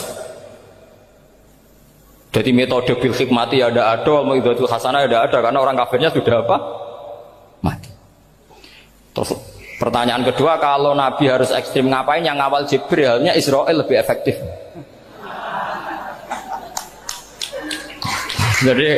Jadi kalau sama-sama ingin ekstrim, Nabi itu gak usah dikawal Jibril, kan tidak efektif kan? Harusnya yang ngawal itu siapa? Israel. Kan gak repot ya. Nah, jadi saya mohon ini saya cerita. Jadi korban pikiran ekstrim itu bukan siapa-siapa. Pertama itu Rasulullah. Akhirnya Rasulullah menjelaskan, ya beginilah cara berpikir nubuwah. Jadi saya kira demikian. Nanti mungkin kalau ada tanya-tanya, ada pertanyaan. Yang jelas kalau seputar ekstremitas itu bisa latihan. Ya, sebenarnya bisa latihan di fikih. Karena fikih ini cerminan dari pikiran ulama. Ya, cerminan dari pikiran apa? Ulama yang tidak tekstual. Ya, seperti gini ya. Tasaddaqa Rasulullah so'an min tamrin au so'an min aqidin. Ketika zakat fitrah itu Rasulullah mengeluarkan satu sok tamar. Tamar itu kurma. Kalau menurut tekstual berarti zakat fitrah harus pakai kurma. Tapi semua ulama sedunia mengatakan kuti ahlil balad. Artinya dalam konteks Indonesia ya pakai apa? Beras. Berarti kata tamar diganti kut. Diganti apa? Kut. Jadi orang itu jangan diajak goblok bareng. Masa Nabi ngendikan tamar? Harus apa? Tahu. Makanya saya pernah debat. Pak Nabi itu cingkrang. Kenapa orang-orang itu rata-rata tidak cingkrang? Saya bilang, Nabi itu hidupnya di Mekah. Kenapa Anda hidup di Indonesia? Iya, Nabi itu hidupnya di Mekah. Terus saya tanya lagi, Nabi itu hafal Quran, kamu udah hafal? Saya hafal Quran. Kalau cingkrang gampang, karek ngetok kata saya. Ya, kalau ada sunnah Rasul, Nabi hafal Quran enggak? Hafal kan? Berarti kalau ikut sunnah Rasul, hafal Quran. Jangan cingkrak tok, ya hafal apa? Ya sama poligami juga gitu yang tadi diceritakan Mas Nadif itu. Nabi itu poligami setelah Khadijah meninggal. Apa mereka mau nunggu istri pertama meninggal? Kalau ingin persis loh, kalau ingin persis nunggu istri pertama meninggal. Ayo. Tidak mau juga kan? Ya biasa saja lah. Pokoknya yang dihalalkan syariat ya kita bilang halal, yang diharamkan kita bilang apa? Tidak usah sok suci si sunnah Rasul. Saya punya banyak cerita. Abu Bakar itu dulu sering menghindari sunnah Rasul. Dulu Rasulullah itu kalau ada orang minta ya dikasih. Ketika era Abu Bakar bikin Baitul Mal. Ketika ditanya ini zaman Rasulullah tidak ada. Kata Abu Bakar, huwa Rasulullah. Beliau itu Rasulullah. Mau nggak dimanage ya negara tertib. Umar bikin pasukan itu diangkat negara. Kalau dulu zaman Nabi yang ikut perang bahaya, yang tidak perang namanya munafik. Era Umar tidak, militer itu ditunjuk. Dia digaji pakai Diwanul Murtazikoh. Ketika ditanya kenapa tidak kayak Rasulullah, huwa Rasulullah, mbok tidak tertib pun tetap negara stabil. Karena ada karismanya. Jadi kadang-kadang dalam banyak hal itu kita malah tidak boleh persis Rasulullah karena kadang banyak khususiyah. Yaitu contoh yang paling masyhur di fikih ya kayak Nabi itu nikah 9 itu khususiyah. Dalam strategi juga sama. Dalam strategi memanage negara juga sama. Banyak sahabat yang punya ide yang zaman Nabi itu tidak ada. Ketika ditanya, kenapa tidak persis Nabi? Katanya, huwa Rasulullah. Ya Rasulullah itu meskipun seperti itu, meskipun tidak tertib secara rasional, tetap dikawal wahyu. Makanya negara baik-baik saja. Kalau saya ini hanya Abu Bakar, kalau tidak ya repot. Umar ya sama, bikin Diwanul Murtazikoh. Utsman juga sama, dimanage negara. Sayyidina Ali juga dimanage. Kalau Nabi tidak. Tapi tidak apa-apa, karena ada karisma. Sama tak cerita nih, masalah zakat yang masyhur. Orang paling bakhil sekalipun, paling kikir sekalipun itu zaman Rasulullah bayar zakat. Karena pikirannya setelah zakat dikasihkan Rasulullah mendoakan. Khudh min amwalihim shadaqatan tutahhiruhum wa tuzakkihim biha wa sholli alaihim inna sholataka sakanul lahum. Era Abu Bakar enggak. Sorry ya Abu Bakrin, dulu kita zakat sama Rasulullah karena didoakan beliau. Kamu hanya Abu Bakar, saya tidak mau zakat. Ya sama lah seperti orang dipimpin ulama-ulama karismatik, orang dipimpin Badola itu tidak usah metai, santri sudah nurut. Dipimpin Usman Nazif, gak bikin pelaturan, habis pondok. Kalau tidak ngancam, gak gini, ditakzir, gak gini, habis. Zaman Badola dehem tok santri wedi, Mas Nazif dehem enggak. Nah, makanya Rasulullah itu tidak banyak bikin pelaturan. Rasulullah itu kalau mau perang itu hanya bilang sahabat, saya besok ditantang Abu Sufyan di sini, saya mau perang. Oh itu sahabat ikut semua. Orang melihat wajahnya, melihat karismanya sudah tertarik ingin menyelamatkan beliau. Kita tidak akan ridho Rasulullah keluar sendiri. Kalau Abu Bakar ya enggak. Pertama Abu Bakar pidato sudah sopan. Saya memimpin kamu. Ini qad wulitu walastu bi khairikum. Saya ini memimpin kamu, tapi bukan berarti saya yang terbaik. Jika saya benar maka dukunglah. Kalau salah ingatkan. Itu pertama orang-orang bilang apa? Fa wa la uqiman nakabisef. Nanti kalau Anda salah tak ingatkan pakai pedang. Ya karena hanya Abu Bakar bukan Rasul. Jika diaturlah, ini ada militer, ada pengawal, ada Baitul Mal. Era Umar lebih modern lagi, ada Diwanul Murtazikoh, ada macam-macam. Ya Rasulullah nggak ada. Nah sekarang orang sidik-sidik muni sunnah Rasul. Padahal ada sunnah Rasul yang khasnya Rasulullah sebagai nubuwah. Khasnya Rasulullah sebagai apa? Nubuwah. Coba Nabi itu istrinya 9. Semuanya cerita tentang tahajudnya Nabi, witirnya Nabi. Apa kira-kira Mas Nadif kalau punya istri 4 ceritanya tentang tahajudnya Mas Nadif? Kan enggak. Nah, jadi saya mohon, sebetulnya pikiran-pikiran ekstrim itu karena enggak mau belajar. Enggak mau belajar. Kalau mau belajar itu Kata Imam Ghazali itu dalam kitab Imla, Al-Imla fi Iskalatil Ikhya itu. Fal ma'ani awsa'u minal ibarat. Yang namanya ma'ani itu awsa'u apa? Minal ibarat. Jadi yang fal ma'ani awsa'u minal ibarat. Jadi yang namanya makna itu lebih luas minal apa? Ibarat. Nah, ini contoh yang paling nyata ya Sayyidina Ali. Ketika Sayyidina Ali perang sama Muawiyah, itu Sayyidina Ali bilang sebaiknya Muawiyah kirim delegasi mediator. Saya juga kirim mediator. Terus orang-orang Khawarij karena tadi tekstual. Mahadha ya Ali. Ini apa ya Ali? Lam yujad fi kitabillah. Aturan mediator itu tidak ada di Quran. Bahwa kalau kita perang harus ada mediator itu tidak ada. Terus Sayyidina Ali baca ayat wa in khiftum shiqaqa bainihima fab'atsu hakaman min ahli wa hakaman min ahliya. Jika lelaki dan perempuan, suami istri terjadi shiqaq, terjadi konflik, maka suami kirim satu mediator, yang pihak perempuan juga kirim mediator. Terus Sayyidina Ali ngendikan wa amru Muhammad a'zamu min amri rajulin wa imra'atin. Urusan umat Muhammad lebih serius ketimbang urusan hanya sekedar suami dan istri. Maka kita butuh hakam, butuh mediator. Baru 4.000 orang Khawarij tobat ngikuti pikirannya Sayyidina Ali yang tidak tekstual. Sama seperti zaman Rasulullah. Ketika Rasulullah mau perang Badar, saya ini mau perang Badar kata Rasulullah. Musuh saya itu 1.000 lebih. Kalian hanya 313. Apa kita teruskan? Itu sahabat langsung bilang gini, saya itu hafal teksnya. Idzan la naqulu laka kama qalat banu Israil fathab anta wa rabbuka faqatila inna hahuna qa'idun. Walakin idhab anta faqatila inna ma'akum muqatilun. Ini kelihatan sekali bahwa para sahabat sudah ada tekstual.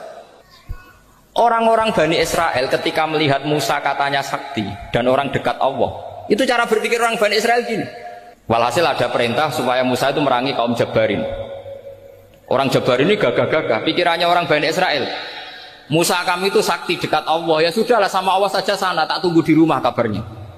Itu kan sama dengan santri semedit, roh ya ini suga, aku suga, serasa tak pikirkan seperti itu. Ya sama seperti itu. Nabi ku kekasih Allah, mesti perang menang. Serasa tak ewangi mesti menangis. Fadzab anta wa rabbuka faqatila inna hahuna. Kok itu ini sudah kamu berangkat saja sama Tuhan, tak tunggu di rumah. Tapi apa kata para sahabat Ansor ketika Nabi minta supaya mereka dukung di perang Badar? Langsung bilang, idzan la naqulu laka kama qalat banu Israil. Kita tidak akan bermental kayak Bani Israil. Ini tekstual apa enggak? Mereka punya mafhum, punya pikiran. Cara Mas Nadi punya kreatif bahwa ini mental yang bejat, kita tidak akan meniru seperti itu. Itu sahabat. Jadi dulu sahabat itu makna di Quran juga ada tekstual. Jadi bisa memahami.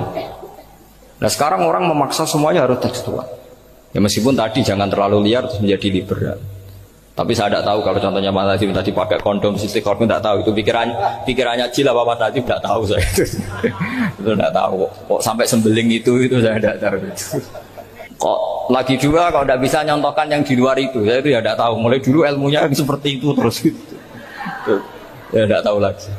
Jadi mulai dulu zaman Nabi pun itu sudah ada pikiran-pikiran seperti itu. Jadi tekstual atau harfiah itu ya enggak. Nyatanya sahabat langsung bilang idzan la naqulu laka kama qalat banu apa? Isra. Ad-dinu yusrun wala yushadha hadatina ahadun illa ghalabahu. Yasiru wala tu'assiru basyiru wala tunaffiru. Makanya kita usah sok suci, hidup itu gak ada pilihan. Misalnya kalau saya ditanya, bina wong fasik itu penting gak? Penting. Tapi kancanan wong fasik itu haram, mari katut. Kancanan wong fasik itu haram, mari katut fasik. Ti ngembarno wong fasik umat Rasulullah ya haram, umat Nabi kok ngembarno. Kancanan yo haram, ngembarno haram. Lah terus piye, Gus? Ya ora piye-piye. Ayo saiki misalnya kowe ngembarno wong ayu tiba ning dalan, haram to ora? Haram. Terus mbok gendong, haram to. Hidup itu tidak banyak pilihan. Jadi dilema dari guru-guru dilema. Makanya apa ya seperti itu istafti qalbak takokno atimu. Motive nulung iku nulung apa sahabat? Ya sudah seperti nggak ada pilihan. Motivem kancanan wong fasik iku mergo enak kancanan wong fasik. Delok dangdut pantes apa ya pantes. Apa motifmu didik? Ayo rata-rata ke kancanan fasik motifmu didik apa enak kancanan fasik? Enak. haram berarti. Ya seperti itu. Memang banyak sesuatu yang apa? Makanya banyak ulama ngendikan banyak perilaku duniawi yang menjadi amal ukhrawi karena niat. Juga sebaliknya banyak perilaku ukhrawi yang akhirnya menjadi duniawi juga karena niat. Makanya niat itu diatur sedemikian rupa. Nah, ini juga sama. Duduk tasahud akhir. Ayo, duduknya dulu, duduk tasahud, baca sholawat. Itu satu paket. Makanya al-at-tase wal asir wal hadi asar at-tasahud wa qu'uduhu wa sholat ala nabi sallallahu alaihi wasallam. Fatasahudu mongkoti tasahud wa qu'uduhu lan lungguh tasahud. In aqobahuma lamun ana sing maca akibah tapi sami nggih. Lamun mungkasi utawa nyusuli huma ing tasahud lan qu'ud apa salamun salam iku ruknani berarti rukun karone. Jadi tasahud yang diakhiri salam itu berstatus rukun. Berarti tasahud awal berstatus sunnat karena tidak diakhiri salam. Jadi nak wonten tiyang traweh kok 4 rakaat langsung salam itu enggak bisa dikatakan batal karena statusnya tasawuf awal nopo sunnat. Yeah. Tapi kalau tarawih itu sudah monggo kalau tarawih itu sudah menjadi alamiah, jadi biasanya ulama berdebatnya begini, ini dengerin ya. Kata tarawih itu alamiah apa implementasi dari qiyamul lail? Ayo jawab. Tarawih itu alamiah apa implementasi dari qiyamul Ramadan?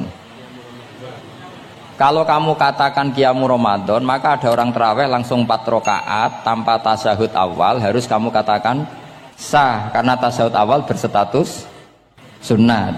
Tadi kan dikatakan tasahud yang wajib itu yang diakhiri salam. Berarti tasahud awal sunnat. Di mana-mana kalau sunat boleh ditinggalkan. Yeah. Tapi ada ulama yang agak ekstrim mengatakan begini cara berpikir, tarawih itu alamiah. Alamiah artinya yang dikatakan tarawih, yang dikatakan tarawih adalah sholat 2 rakaat dengan 1 salam. Paham ya? Artinya kalau 4 rakaat dengan 1 salam itu namanya tidak tarawih. Paham ya? Makanya seperti itu tuh ya gak usah diperdebatkan. Seperti gini, sampean kalau sholat witir aku yakin akeh sing batal, cuma pangeran maklumi. Oh, aku yakin akeh sing batal tapi pangeran maklumi. Jadi disahno, kenapa sah? Dimaklumi Allah Subhanahu wa taala tadi. Kamu kalau witir kan 2 rakaat dulu. 2 rakaat setelah itu. Sekarang pertanyaan saya, ketika 2 rakaat kowe niat tembi. Wong niate witir kok genep. Ya kan? Apa? Lah pertanyaannya begini, ketika rakaat ini minal witri, kemudian orang ini ternyata nggak nerusno sing sak rakaat, itu sah sebagai witir apa sholat biasa? Loh ada nih kok ya, murid temu beling-beling ya, modelnya itu mau rasa ya. Tapi ya apa kagak zaman akhir ya sahabat. Ndak, ketika 2 rakaat itu jenenge sholat witir apa ndak gitu saja pertanyaan. Orang oleh ngeper, jawabnya ngono tok. Ketika 2 rakaat itu witir apa enggak? Tidak.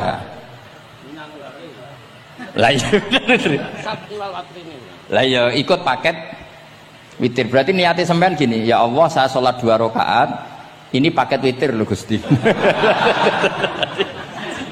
Makanya shollu sunnatan rakaat ini minal witri. Jadi seperti itu kan bingung kita. Nah sekarang begini, ndak ini latihan fikih karena saya pengajar fikih. Kalau ada orang sholat, ya saya ulang lagi ya. Ada orang misalnya begini, ada orang sholat, terus sarungnya itu pas sampai dengkul, sampai lutut.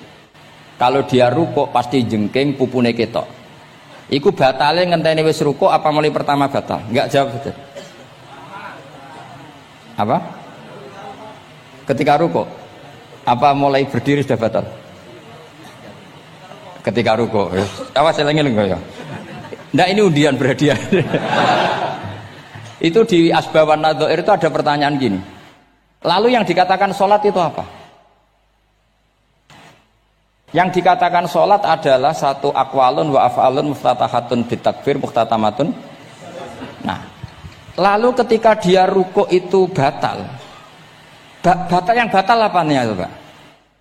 Wong dia belum berbentuk sholat. Berbentuk sholat itu kan kalau sudah absolut sampai salam. Yang batal itu apanya? Wong sholatnya erong kasil lah. Bingung tuh sahabat mesti. Jadi makanya pertanyaannya itu apa ya? Fikih itu kadang ya sudah seperti itu, memang angel. Makanya kalau kamu melihat perempuan itu di takrib itu melihat perempuan yang ajnabiyah itu haram kecuali untuk sekian hal, termasuk muamalah. Terus ngopi dianggap muamalah, repot. Sekarang pertanyaannya, kamu ngopi demi melihat apa melihat untuk ngopi? Nggak jawab. Lah anak niate ngopi, mestinya kan brewok lah ya di ngopi ini kan itu. Cek bakule brewok, cek bakule komisen. Kopi enak. Nah yang kira-kira agak haram itu mesti begini. Saya sama Habib Ali jalan ke Jakarta terus ngantuk ngopi. Kebetulan bakule ayu insya Allah halal karena orang niat. Nak sampean kan gak apal. Wah sing pojok kono wae. Wah itu mesti haram itu tak jamin itu. Goblok ngopi kok ning kene ning kono wae. Kalau saya sama Habib Ali enggak. Jadi ya mlaku-mlaku ngantuk ngopi. Kebetulan bakule ayu. Ya terus wong kene wong saleh ya cepet ya ini bahaya iki. Nak pas umat saleh ya gitu. Kalau enggak pas wah cocok ya. Lah mulai ngomong cocok itu masalah kan. Makanya pertanyaannya itu yang halal itu nazar li taklim apa taklim li nazar? Apa? Nah, mbok kowe sing muni. Jadi itu masalah-masalah fikih memang. Makanya kalau berteman orang fasik itu hati-hati ya. Kalau itu kamu lihat umatur Rasulullah sallallahu alaihi wasallam yang perlu kamu selamatkan, yang perlu kamu bina, jenenge tarbiyatul fasik, membina orang fasik. Tapi kalau kamu memang bermental fasik, ini namanya mualah, berkawan sama orang fasik. Itu hukumnya langsung rubah. Kalau mualah ya haram, kalau tarbiyah sunnat atau bahkan wajib. Lah takok bedane piye Gus? Ya takokno awakmu. Ya sudah seperti itu, enggak ada jawabannya sudah. Wis engko nang akhirat fayunabbi hukum bima kuntum tak malun. Wis engko apa piyambak sing apa menghisab. Mun kula terusno ya. Wa illa fasunnatani. Wa illam yaqib huma salamun fasunnatani. Terus ini aturan pokok fikih sebenarnya wa kaifa ada jaza. Sebetulnya aturan duduk itu enggak ada. Kamu duduk gaya apa saja itu sah. Wa kaifa adalan hale kaya apa lungguh sapa wong jaza mengko wenang apa ikilah kuut. Dados tenggene lungguh teng napa? Tasyahud akhir misalnya kowe sila ya sah. Gaya lungguh apa sah? Meskipun ya rada kurang ajar mau salat arang-arang wae kok. Tapi secara hukum sah. Jadi misalnya wonten wong desa terus kadang tasyahud akhiru sikile rada mlekang, kadang wis pokoke wa kaifa ada jasa. Jadi pentingnya ngaji ngeten iki paling gak nglahirno husnudzon bahwa aturan duduk itu gak ada. Misalnya aja mentang-mentang sampean khusuk lungguhe bener terus nek ana lungguh rontok metintang sithik wah iki gak sah. Gak tau ngaji. Kowe sing ora tau ngaji maca wa kaifa ada jaza. Aneh-aneh. Kowe sing ora tau ngaji wa kaifa ada jaza. Enak ora tau ngaji malah nuduh. Iso wae sing lungguhe ora bener ku wali malah lara wae. Meskipun agak-agak ya ora. Wali kok lungguhe ngono. Tapi nek misale wali tenan kualat sampean. Wa kaifa ada jaza. Terus hukum itu penting. Sehingga kalau sampean haji tenggene Mekah niku salat itu umum macam-macam. Kula sing nganti saiki iskal tapi wis ora iso protes niku lho, Beb. Wong kuat ngadeg nggawa kursi nak salat kok lungguh. Nak teng Indonesia wong salat lungguh rak ngentosi bener-bener lemah. Ning Arab gak kuat nggawa kursi. Salate lungguh. Engko nak ngarep iku sofa kosong, kursine digawa. Ya lungguh meneh. Batinku lungguh kursi ngalor idul kuat kok salate. Nak teng Jawa iku anggere ngape mati cek salat ngadeg. Kursine enteng. Dadi ya kula mboten ngerti nih. Ada lagi yang orang Arab, mungkin Arab Bedui. Itu kalau ada yang nelpon, itu teleponnya dijupuk. Jap, soli. Kalau kadang ditakoki, Gus iku madzhab apa? Aduh, mbaya ketoke madzhab goblok. Apa disalahno iku wong Arab? Wong Arab. Ora disalahno iku. Akhirnya debat. Sol iku pirang huruf? Ya telu nak cara nahwu nggih. Sot, lame sitok kan tasdid berarti telu. Telu wis batal lho. Batal. Pas ya. Yo kok pas. Seru wepet. Serepot-repot. Sementing sampean ngerti gitu, terus salat itu wa kaifa qa'ada jaza. Terus ngerti ngaten iki niati ben husnudzon mbek umat Rasulullah sallallahu alaihi wasallam. Nah sampean gak ngerti ilmu iku gampang suudzon. Lungguh kok ngono ning dinggon salat tasyahud akhir lungguhe yo ngene. Lah lungguh yang dilakukan Rasulullah itu bayangan ideal, standar ideal tasyahud akhir duduke ya kaya Rasulullah sing ditirakno para ulama sampai guru-guru kita. Tapi ku tetap standar afdhaliyah, standar utama. Tapi sakjane wa kaifa qa'ada jaza. Jadi penting sanggepe ben mari husnudzon. Di misalnya orang tasyahud akhir kok ambek swilo ngono wis. Anggap ojo tuh aliran iki. Ojo ya aja ngono sik. Iki bar ngaji Minhajut Thalibin lagi seneng-senenge praktek ngono. Tapi ya ora pati wali mesti. Wali kok kontroversi aneh-aneh. Cuma umpama ngono kowe aja langsung darani gak sah. Apa meneh nuduh aliran. Wis biasa wae, tapi aja praktekno nggih. Pokoke umume wong lah ben gak kontroversi. Tapi kalau ngadepi wong liya tetap kita keyakinan wa kaifa qa'ada jaza. Dengan duduk gaya apa saja sah. Kados sing teng Arab yang gendut lho Beb nak salat kan sikile di slujungno. Mergo jajal tahiyat kados umume tiyang nggih geblek kula nate ora wong gendut nata wetenge kan gak iso. Dadi lungguh sikire to bujur. Lah mergo jajal praktekno guling tenan. Nah niku takbire ya wa kaifa qa'ada jaza. Tapi panganan ya ora sopan, wong sowan pangeran kok ngono iku terus piye? Lah ya Pak ini baru kayak ngaji gitu terus wong niku ben gampang husnudzon ambek umat Rasulullah sallallahu alaihi wasallam. Mergi kita tuh gak mungkin bayangno donya ideal ora mungkin. Kok jeneng roh tiyang tawaf ngono semua macam-macam. Coba misalnya mboten enten pendapat Imam Malik sing darani batale wudu nyuwun sewu lamsu maknane jima. Madzhabe Abdul bin Abbas. Lah sampean tawaf ya mesti rasah, mesti kedemek wong wedok. Kedemeke wong ayu-ayu, kadang kowe ya gelem tenan.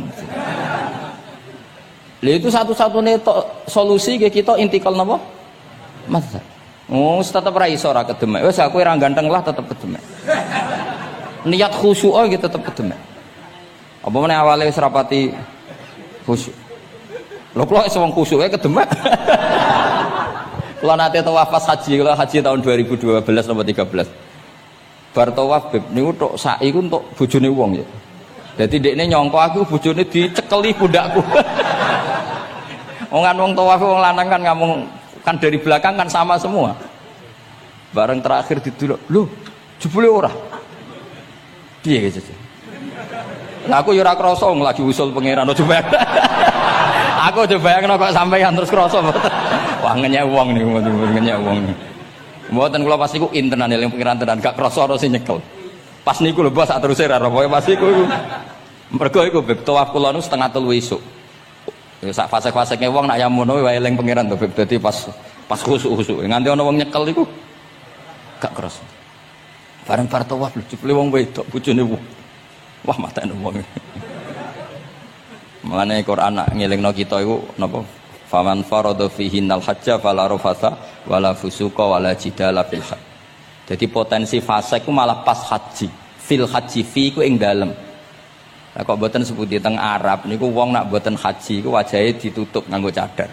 Tapi nak pas ihram malah wajah wajib dibuka. Iku wis mari uji nyali tok. Kula nate dikonco khusuk. Khusuk tenan nggih, khusuk alim. Niku nate di kesempatan ngambung Hajar Aswad. Pas sampai ngambung, pas untuk detik ngambung, pas ana wong Turki wayu pas ngambung. Niku cerita teng kula, cara tak terusno Gus. Iku ora kena Hajar Aswad. Kena pipine cah wedok. Lho pangeran niku kok iso detiknya sama, Bu. Pas sampai ngambung, pas posisi Turki yo wayu Gus. Lha iku wong alim eling ayune, ora eling Hajar Aswad.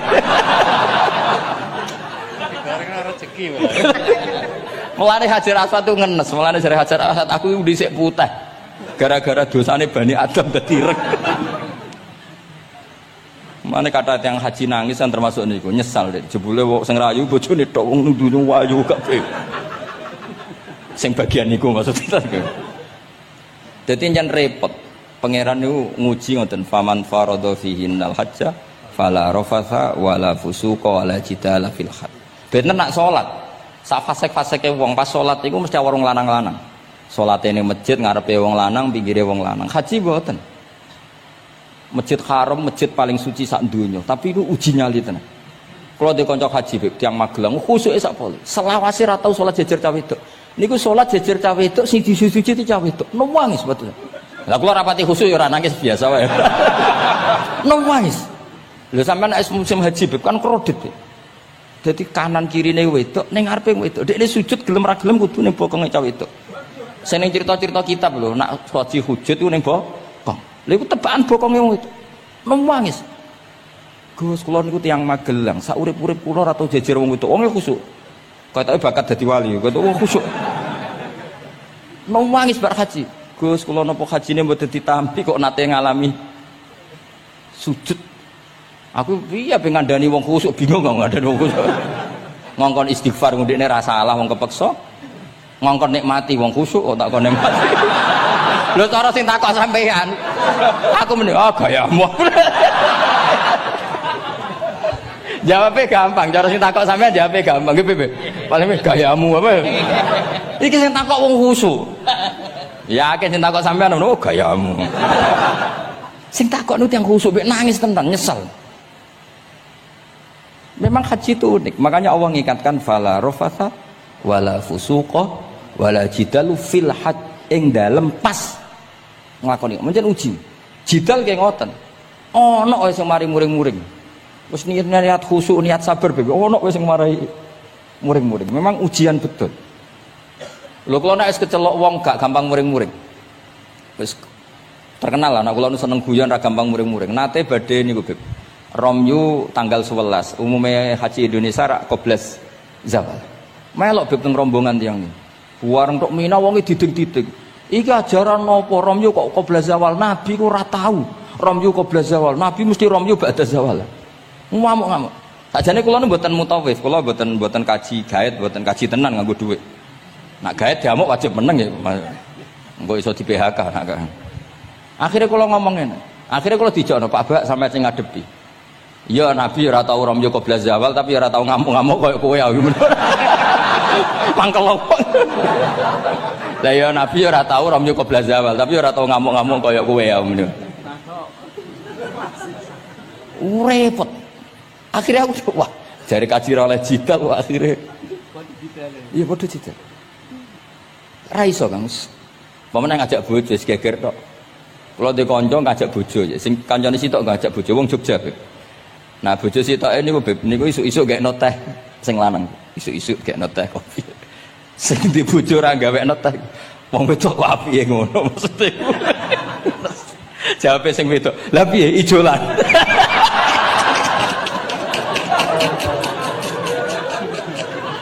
Dadi wong lanang kok kadang spontan kan yo kacau. Cah wedok ku cek apike mbek bojone. Piye Mas? Ijolan maksudnya. Wis pancen jare amit pas haji. Ayo sapa sing kaji ora jidal aku ben ora raine. Sing ngene-ngene iki lho. Wong aja ulama aja Habib iku wis gak mlebu kias sing umum-umum lho. Wes angel. Ono catering terlambat, wah ada saja yang bikin apa? Emosi. Wong kula kaji tak rilek-rilek. Tapi yo sono. Ngono pidato ning Mina ono macam-macam wis. Ribet. Itu fil hajj. Allah memang dari awal memperingatkan potensi maksiat itu justru fil hajj ketika musim haji. Pemene wae perkara dam wis macam-macam.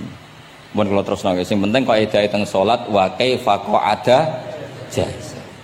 Kados wingi Imam Rafi'i dawaken salat sujud itu cukup watul jabah. Niku nggih guling-gilingan ben gak gampang suudzon mbek tiyang lintu. Nah, kita piyambak tidak akan mempraktekkan itu. Kita tetap sujud melibatkan 7 anggota. Cuma nak ono sing ngono gak gampang suudzon. Wong bar ngaji minhajud talibin. Dadi ono gunane lah. Wa kaifa qa'ada jaza. Jadi duduk dengan gaya apa saja berstatus sah. Ya, duduk dengan gaya apa saja berstatus sah. Tapi saya ulang lagi, tentu kita tidak meraktekkan itu. Kita duduk tasahud awal gederekno para guru, tasahud tsani gederekno para guru. Cuma status hukum wa kaifa qa'ada jaza. Dengan duduk gaya apa saja sah. Karena kita tidak pernah tahu. Ana wong duduke mingkrang jebule mbok salahno, mbok takokno jebule udunen kan ya ora roh. Salat kok modele ngono ku model apa? Jebule wonge napa? Udunen. Utawa wonge bar digi panjen sikile ra iso ditekuk, bareng mbok amuk. Salat kok ujug-ujug, bar gipan lho gipan. Kan ndak pernah tahu, makanya ini butuh perangkat hukum. Jadi wong alim butuh itu khazanah hukum supaya agama ini luas. Ad-dinu yusrun wala yusyadahadatina ahadun illa ghalabahu. Yasiru wala tu'assiru, basyiru wala tunaffiru. Mun kula terusno. Wa yusannu lan den sunatno fil awali ing dalam tasawuf awal apa al-iftirasu lugo iftiras. Mun sampean ngerti niku. Fa yajlisu ala ka'bi yusrahu wa yansibu yumnahu wa yadau atrafa asabihi lil qiblah. Wa fil akhir at-tawarruku wa kal iftiras lakin yukhriju yusrahu min jihati yamini wa yulsiku warikahu bil ardi. Ini ora usah diterangno nggih karena apa? Ya sudah pokoknya seperti yang sampean praktekkan, itu yang tasawuf awal jenenge napa? Iftiras, yang tasawuf tsani jenenge tawarruk. Ora usah diterangno malah dimaknani malah bingung sama. Wal asah yaftarisul masbuk wasahi. Nah, meskipun imam itu tasawuf akhir, masbuk tetap bergaya tasawuf awal karena masbuk tidak diakhiri salam karena dia nanti berdiri lagi. Nah, kalau sedikit mau cerita masbuk bahwa agama ini proses. Ya saya ulang lagi, agama ini proses. Dulu para sahabat itu kayak cacilik Kudus, kayak cacilik Indonesia. Jadi dulu para sahabat itu kalau Nabi sudah rakaat ketiga atau rakaat kedua, niku takbir terus sholatnya digebut gitu. Digebut, wis kayak cacilik-cilik kita cilik kan orang imam wis rakaat ketiga kayak takbir ngebut. Nah, engko bar ngebut nganti bar. Jadi imam rakaat ketiga kita tahu-tahu rakaat ketiga mergo nyelip. Engko imame salam ya melok salam. Itu kecerdasan itu tuh pinter. Dulu zaman sahabat ya gitu, agar Nabi rakaat ketiga sahabat datang takbir ngebut sampai rakaatnya sama dengan Nabi, Nabi salam terus ikut. Nah ditakoki Nabi wis pirang rakaat yo nggih 4 rakaat. Lah oke karo kok 4 rakaat nggih ngebut Nabi. Itu dulu gitu. Sampai ada Mu'ad bin Jabal, makanya disebut di antara spesialis fikih itu Mu'ad bin Jabal, ketika beliau karek sama Nabi, beliau ngikuti Nabi, kemudian Nabi setelah salam beliau menambahkan rakaat yang kurang. Terus semenjak itu jadi syariat kalau untuk masbuk ngikuti imam, setelah imam salam menambahkan rakaat yang ditinggal. Terus dibakukan sampai sekarang. Dulu enggak seperti itu. Dulu sholat ya kenalan, jenengan daleme pundi. Oh, ya pun tengah-tengah sholat. Jejer wong ora kenal, jenengan tiyang pundi mboten nate ngertos kula tiyang mriki. Nggih ngoten riyen. Nggih. Sahabat sing pun terpelajar ora roh nak ngono iku batal salat. Sampai setelah salat Rasulullah sallallahu alaihi wasallam matur, "Inna hadhi salat munajah." Salat iku munajat dong ya. Nak omong-omongan mbek pangeran ae ora usah mbek Bani Adam. Akhirnya semenjak itu salat ngomong mbek Bani Adam hukume batal. Sebelum itu ya ndak. Nah, makanya agama ini proses, sehingga fiqhud dakwah itu harus dihidupkan. Sekarang enggak orang langsung pakai fiqhul ahkam, akhirnya umat ini melayu. Harusnya yang dimulai fiqhud dakwah. Jadi dulu Nabi berkali-kali kecewa be umat itu, tapi Nabi ngempet karena prosesnya fiqhud dakwah. Lho nate wonten tiyang niku nyuwun sewu, ijek di penggawean maling. Sowan Nabi di wis masyhur. Nabi mau ngangkat dia cong kowe salat. Ada sahabat yang nyuwun sewu rontok usul ning Nabi. Ya Rasulullah, dia punya penyakit sering maling. Kenapa ndak kamu larang supaya tidak maling? Nabi jawab ngeten. Sayanhahu ma yaqul.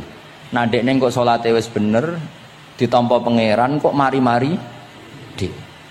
Itu termasuk yang diperkuat oleh ceritanya Habib Zain bin Smith dalam kitab Al-Manhajus Sawi. Ada orang preman agak suka malak orang gitu. Tapi nak sholat tenan, tapi ya malak. Jadi contohnya ya kayak ora usah takok. Ya fase ku macam-macam, preman ono ngegeng delok wedok ono delok dangdutan terus ono macam-macam. Tapi nak sholat khusyuk. Ada seorang wali yang mangkel itu gunane apa kowe salat wong ijek fasik. Jawab orang tadi, saya masih hafal kalimatnya yang diceritakan Habib Zain. Ada'u lisulhi maudian. Saya tetap ingin ada alasan saya berdamai dengan Allah. Jadi aku nak pas maksiat itu kan hubungan saya dengan Allah kurang baik. Maka saya tetap akan menjaga 1-2 perilaku saya yang saya menjaga perdamaian dengan Allah. Istilahnya dalam bahasa Arab ada'u lisulhi maudian. Saya tetap punya sisi musolahah berdamai dengan Allah. Sehingga suatu saat mungkin Allah pas ridho, sholatnya dia makbulah, kemudian dia jadi wali. Makanya kita ini nggak pernah tahu Allah ridho pas kita apa, juga nggak pernah tahu Allah benci pas kita apa. Sehingga raiso sampean muni apa gunane kaji nek ijek kelakuane ngono, apa gunane ngaji Minhajul Thalibin ora usah ngono. Saya pas sampean ngaji, pas ra paham, terus ridho mek kodok kodar. Wah diridani pangeran, wong kondang tenan, wong ra paham kok ridho mek kodok kodar. Sing paham ujub, wong goblok kabeh sing pinter aku tok. Waduh, nyoro lek kula nang ngono. Jadi kita tidak pernah tahu Allah itu meletakkan ridhonya di mana, meletakkan sukhtunya di mana. Wonten orang Hawariyin dalam cerita Ihya. Orang Hawariyin itu orang-orang hebat, wali-walinya Allah, pengikut Nabi Isa. Ono preman liwat. Si preman ini spontan melihat orang-orang soleh itu tertarik, langsung ikut gabung. Saya ulang lagi, langsung ikut. Si wali di antara Hawariyin ini ada yang risih. Aku terkenal wali kok jejer preman, risih dia. Maka si wali tadi mempercepat jalannya karena risih jejer nama preman. Sing preman dari awal memperlambat jalannya karena dia bilang misli saya seperti saya nggak layak berjejer dengan orang soleh. Intinya si preman menjaga kesopanan, si wali memelihara keangkuhan. Jadi si preman dari awal dia sudah merendahkan jalannya karena nggak ingin sejajar. Si walinya tambah banter karena ingin nggak jejer. Allah saat itu juga menfirmankan ke Nabi Isa karena masih zaman nubuah, Isa liyas ta'nifa al amala. 2 orang ini memulai amal dari nol. Wali ini tak hapus semua amalnya, preman ini tak hapus semua dosanya. Semuanya 0-0. Yang satu untuk barokahnya adab, yang satu untuk afatnya ujub. Jadi mulane dadi kiai koyo kula yo repot, nak ketemu fase kok repot. Ape kancanan kok diamuk sampean rontok garis keras ngene iki. Gus kok kancanan wong fasik. Ape ra kancanan kok nang ujub. Mulane kula ora jelas ya perkara niku ngoten tak dudono. Kenapa Gus Bak sikape ra jelas? Ya bawaane wong alim ora jelas, bocah kok kandhane angel. Dadi bawaane wong alim ora jelas. Tapi ora jelas ya wau karena ape kancanan wong fasik. Engko kancanan wong fasik kok dadi syariat ya ndak mungkin. Sok suci ya ora. Makanya didawakan Allah laisa laka minal amri syai'un au yatuba alaihim au yatuba. Jadi wong fasik kok potensi ini di sepuro pangeran tapi ya potensi disiksa pangeran. Nah delok potensi di sepuro kita oleh ngancani, nah delok potensi disiksa kita ora oleh. Masalahnya kita tidak tahu. Nggih, masalahnya kita tidak tahu. Delok tengene cerita-cerita wali. Wong sowan Sunan Bonang iku nggawa gula salam templek ra mesti dadi wali. Kali Jogo sing kenale lewat begal dadi wali. Kali Jogo kenal Sunan Bonang pertama iku mergo napa? Begal. Kenalane wae lewat begal. Tapi malah dadi wali.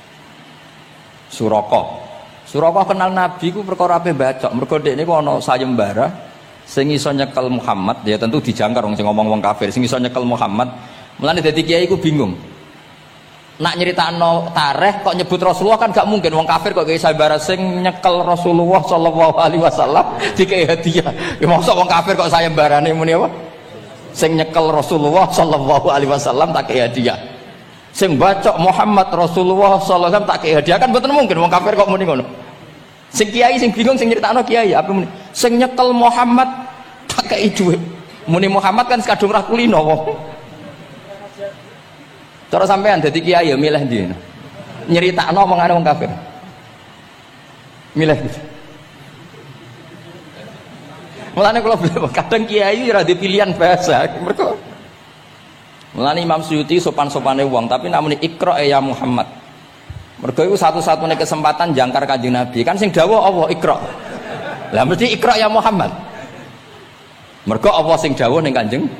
Tapi nak kita ning Kanjeng Nabi kan gak mungkin muni ya Muhammad. Sekamane ana sayembara, sapa sing iso nyekel Muhammad tak kei unta 100. Suraqah tertarik ikut.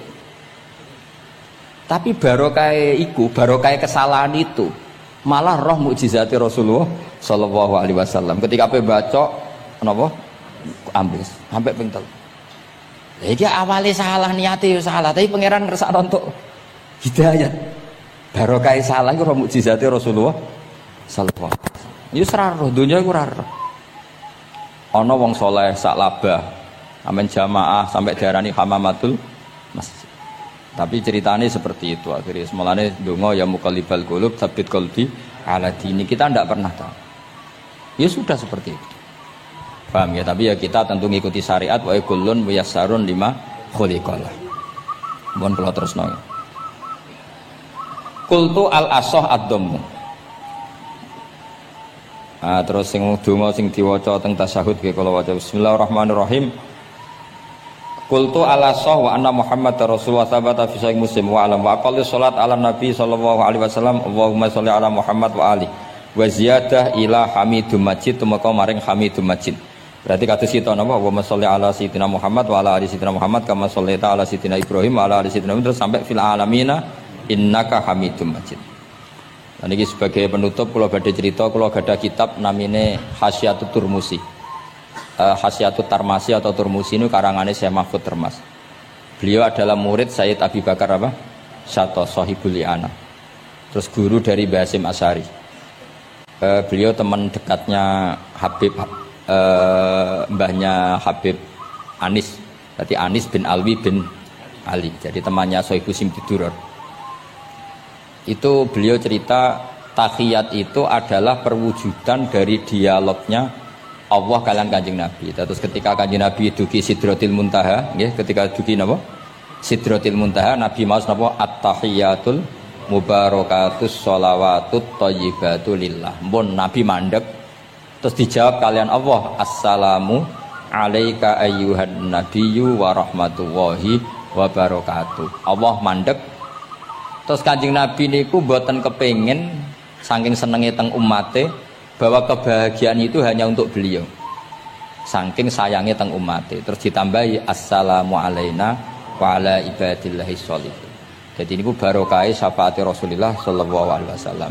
Jadi sakjane saking Allah namung assalamu alaika ayyuhan nabi, hanya untuk Kanjeng Nabi. Tapi Kanjeng Nabi carane nego. Ampun nek Gusti niki umat kula wong kudus kathah ngono dadi kira-kira dadi kowe kudu mikir ya. Dadi ayat kursi iku dipilih ulama perkarane napa? Ayat iku njen spesial tenan. Kula niku mboten saged ilem nek gak maca ayat kursi. Nggih maca teng lisan, nggih maca teng ati setiap saat. Mergo mangsa kok pancen luar biasa. Allahu ta Allah iku Allahu la ilaha illa huwal hayyul qayyum. Al hayyu zat sing urip.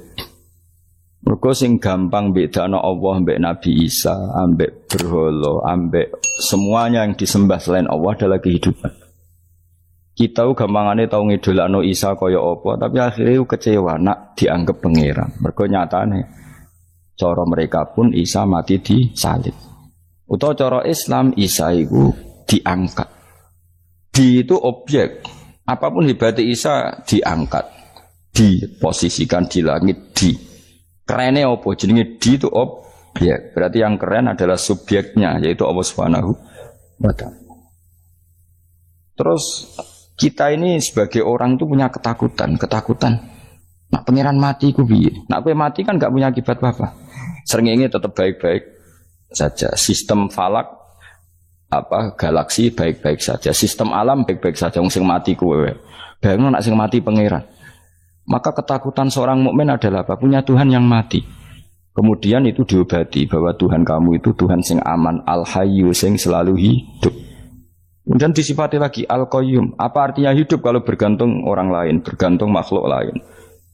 Itu gak keren, karena bergantung itu gak keren. Al-qayyum yang Allah itu zat yang berdiri sendiri. Oh itu kan terus sempurna. Lu kan maca ayat kursi sempurna. Bejane Gusti kula maca ayat kursi. Kowe ora maca iku kasihate mbahmu. Bocah kok. Oh, bocah ora bakat wali. Uteke wis elek. Kabeh dimaterekno. Kasihate apa nak maca ayat kursi? Kasihate mbahmu ngono. Jimat ya seneng. Kulo ya seneng. Maksudnya tapi mbok gedhingi teman-teman yo ora oleh njen rezekine kadol jimat ke piye. Sing iso ngatur rezekine wong sapa wis keben muga disepuro pangeran. Ra disepuro ora apa-apa kelakuan kok ngono iku piye. Wis terserah pangeran ae. Jadi Allahu la ilaha illa huwal hayyul qayyum. Kemudian setelah hidup itu bisa saja enggak peduli kita karena pas ngantuk atau pas tidur. Terus disifati la ta'khuduhu sinatu walana. Dan zat yang hidup itu tidak pernah ngantuk, tidak pernah tidur. Akhirnya kita ini nyaman punya Tuhan yang spesial yaitu hidup dan berdiri sendiri, tidak ngantuk, tidak tidur. Terus budi lahu ma fis samawati wa ma fil ardh. Dan miliknya Allah semua yang ada di langit dan bumi. Keren. Kita ini butuh air, butuh apa saja. Dan itu milik Allah. Coba kalau milik manusia, nggak nak loro neng rumah sakit tuh, oksigennya larang ngono. Padahal kue nak loro, oksigen di mana-mana gak tahu bah. Jadi kita seneng. Alam raya milik Allah kita seneng, karena alam ini milik zat yang nggak butuh alam raya, sehingga kita yang pakai. Allah bikin air, Allah tidak butuh minum. Allah bikin padi nggak butuh makan. Dia bikin semuanya untuk kita. Padahal itu kita tidak ikut punya. Akhirnya seneng mbek pangeran. Cek apike jenengan Gusti gawe ra melok nganggo. Sing nganggo kita-kita ini. Coba aku ora roh gawe rokok gunane apa ora roh. Ya gunane pekerjaan Gus, menyerap tenaga. Ya wis sauri-unimu. Sementing kowe roh gunane rokok. Paham nggih? Roh gunane rokok roh carane mandorot kanggo kowe. Dadi padha roe lah sementing. Ya ora apa-apa tapi. Kalau senang guyon kiai-kiai ini, hanya ora ono wong pinter guyon kaya kiai. Yes. Kalau nekani acara resepsi teng Kudus teng keluarga sarang keluarga ini Lukman. Sing ngisi Habib Umar Mutahar. Seneng. Jadi guyonane ning kiai-kiai ora wis kiai-kiai kabeh termasuk Habib Umar. Ada orang kiai rokok. Ini cerita anekdot. Ada kiai rokok. Rokokan ngarepe dokter. Pak Yai, kalau rokok terus nanti kalau mati gimana? Gampang, saya bawa korek. Sing kiai dhewe maksudnya iku nak mau rokok terus mari mati. Kiai ini yang ngerti maksudnya dokter ngono. Tenang dok, sama si bawa korek. Maksudnya nak rokok mati gak ada Jumat. Jadi gak sambung apa? Nak guyonane Habib Umar, saya sering membaca bahayanya rokok. Saya baca itu. Setelah baca, saya berhenti membaca. Wangan pikirannya setelah membaca bahaya rokok berhenti rokok. Saya sering baca buku atau apa tentang bahayanya rokok. Setelah saya tahu berhenti membaca. Wong spesial, seneng kalau niku bisa nikmati ya seneng putune Rasulullah, ya seneng guyon. Jadi seneng itu gak kudu mewah, mah. Lah kowe seneng ngenteni di Alphard malah kesel to. Wah, jadi kalau di grup kata lah, kiai sing seneng guyon, sing seneng. Mereka kalau khawatir saya umat ini punya kenikmatan lewat jalur maksiat. Mengenai kalau seneng, nak kiai seneng guyon, bukan seneng papanya. Umat ini punya kesenangan yang tidak maksiat itu saja. Ya tentu ada kiai-kiai yang milihnya ada guyon supaya orang enggak uraan ya bagus. Wah sementing ikhlas. Wah syaratnya kabeh itu sementing ikhlas sudah ikhlas. Ya ora kudu spesial ikhlasmu ya ikhlas biasa lah. Kelas-kelas teril lah sementing napa? Saya sering baca bahayanya orang rokok. Setelah saya tahu bahayanya, maka saya berhenti baca. Wongku kaget kabeh. Mereka pikirane wong wis berhenti. Kok ternyata.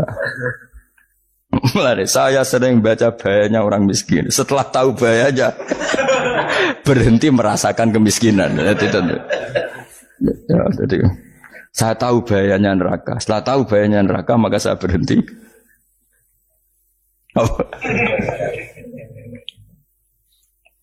Ya jadi terus disebutno lahu ma fis samawati wa ma fil ardi. Terus kita nyaman. Kayak apa kalau alam raya ini milik Cina, milik Singkek, milik non muslim atau milik wong Islam sekalipun. Mesti apa-apa tuku. Repot. Tapi berhubung alam raya ini milik Allah, kita nyaman. Mergo wa izzat sing super lomo, super dermawan, super semuanya. Akhirnya nyaman. Kamane iso turu. Kan kula nang rumah ayat kursi ora iso turu, pe turu. Kan iki maca lesane nggih ati kula maca. Lahu ma fis samawati wa ma. Terus manggalladzi yashfa'u indahu ila bi'izni. Ketika Allah itu segalanya, tentu yang punya otoritas syafaat, punya otoritas apa saja nunggu izinnya Allah Subhanahu wa taala. Ayat yang spesial. Kemudian kiai-kiai punya cara supaya umat itu hafal. Dibikinlah metode tahlil, mau coba bareng-bareng. Tapi kemudian ya sudah itu, nasibnya terus kurang baik. Nasibnya kurang baik. Hanya ada yang bid'ahkan, ada yang setengah-setengah. Afirno, sing maca ya padha dene, ra paham, mbek ngantuk, bantuk berkat mulai sudah akhirnya terus. Lah sampean bela dikus bela sing bener wis takok provokator kowe. Sing jelas latih maca iku terus. Dadi Allah pirsa nak macamu ora golek berkat. Tapi nak mau tahu tahlil hati. Eling apa tahu hati? Benda apa? Eling pangeran kok ngenteni wae. Apa iku tunggale. Tahu muni alhamdulillah nate napa nak bermangan lho. Muni alhamdulillah kok ngenteni bermangan bocah kok ora karu-karuan. Wong nek bakat wali kok teke wis elek. Jape kus keliru terus. Masih wong khusuk lah, ora bakat wali, khusuk tok tapi ruwet, uripe ruwet. Lahu ma fis samawati wa ma fil ardi man dalladhi yash'indahu illa ya'lamu ma baina aydihim wa ma khalfahum. Dan Allah tahu apa yang di depan kita, di belakang kita. Terus kita lagi-lagi nyaman. Kayak apa misalnya kita yang lemah ini tidak dalam pengawasan Tuhan. Jika mana kalau misalnya dia anak cilik, anak itu tidak nyaman kalau ketika main gak didelok orang tuanya, karena dia tahu ada hal-hal yang dia tidak bisa menggapai dan butuh setiap saat pada orang tuanya untuk membantu menggapai itu. Jadi anak masih seneng dolanan, sukanya diperhatikan tetap. Nah kita ini seneng sekali untuk main yang dunia ini pengiran diperhatikan Allah Ta'ala, karena Allah selalu tahu kita. Jadi terus nyaman. Jadi semua ayat itu menjadikan kita nyaman. Mane kanjeng Nabi ora sare sedurunge maca ayat kursi, ora sare sedurunge maca surat Musabbihat. Dan saya dalam banyak hal niru itu. Nabi urung sare nek ora maca surat Hasyr. Nah aku ijazah iku kowe ora mungkin surat Hasyr ning juz pira wae kira roh kok dijazahno. Sing iku lho sing diakhiri suti law anzalna hadzal qur'ana ala jabalil la ra'aitahu khashi'am. Itu tapi mulai kok ngarep subhanallahi ma fis samawati wa ma fil ardi wa huwal azizul hakim. Terus waladzi akhrajal ladzina kafaru min ahli kitabim. Ya bener subhanallahi ma fis samawati wa ma fil ardi terus.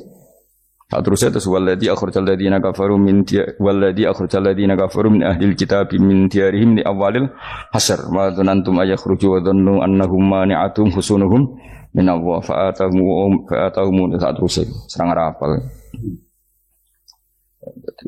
Akhirnya ya itu lagi terakhir apa? Ya'lamu ma baina aydihim wa ma khalfahum wala yuhituna bi syai'in min 'ilmihi illa bima. Dan seseorang itu tidak punya ilmu kecuali dengan kadar yang dikehendaki Allah. Bahwa kita ini selalu objek. Punya ilmu ya dikasih, punya rezeki ya dikasih, punya apa saja di. Sehingga status kita makhluk, statusnya Allah khalik, statusnya Allah itu memberi, statusnya kita hanya penerima. Itu bahkan termasuk bab ilmu. Bab ilmu itu tahunya kita ya hanya diberi. Illa bima wasi'a kursiyus samawati wal ardo, dan kursinya Allah itu meliputi langit bumi. Sehingga kita tahu, wah keren. Terus wala ya'udu hifdzuma, dan ketika alam raya sebesar ini Allah tidak pernah capek mengurusnya. Ya, sampean tak pasrahi gawe kok ngurmat srengenge. Sampean ngurmat listrik omahmu lho, kadang kabel pedhot, dope pedhot. Iku apa ngurmat srengenge mulai digawe nganti saiki. Gak tahu mati. Gak tahu bayar. PLN lho, kon gawe 0, sekian gak tahu rusak setahun, kon jamin ora ngara iso. Apa gawe srengenge mulai Nabi Adam nganti saiki ora tahu bengkelno. Oke gak tahu mikir ngono, jen ra wali. Lah srengenge misale error terus pangeran ngumumno, leren sik 3 wulan lagi ditoto. Ya repot dol-dol. Ngono kok ora tau mikir bocah kok. Lan utek sing anut wali-wali itu teke waras. Menduwe ora di dhuwit sumpek di dhuwit seneng wis ngono tok pikirane. Ora tau kagum mbek srengenge, ora tau bengkel, ora tau.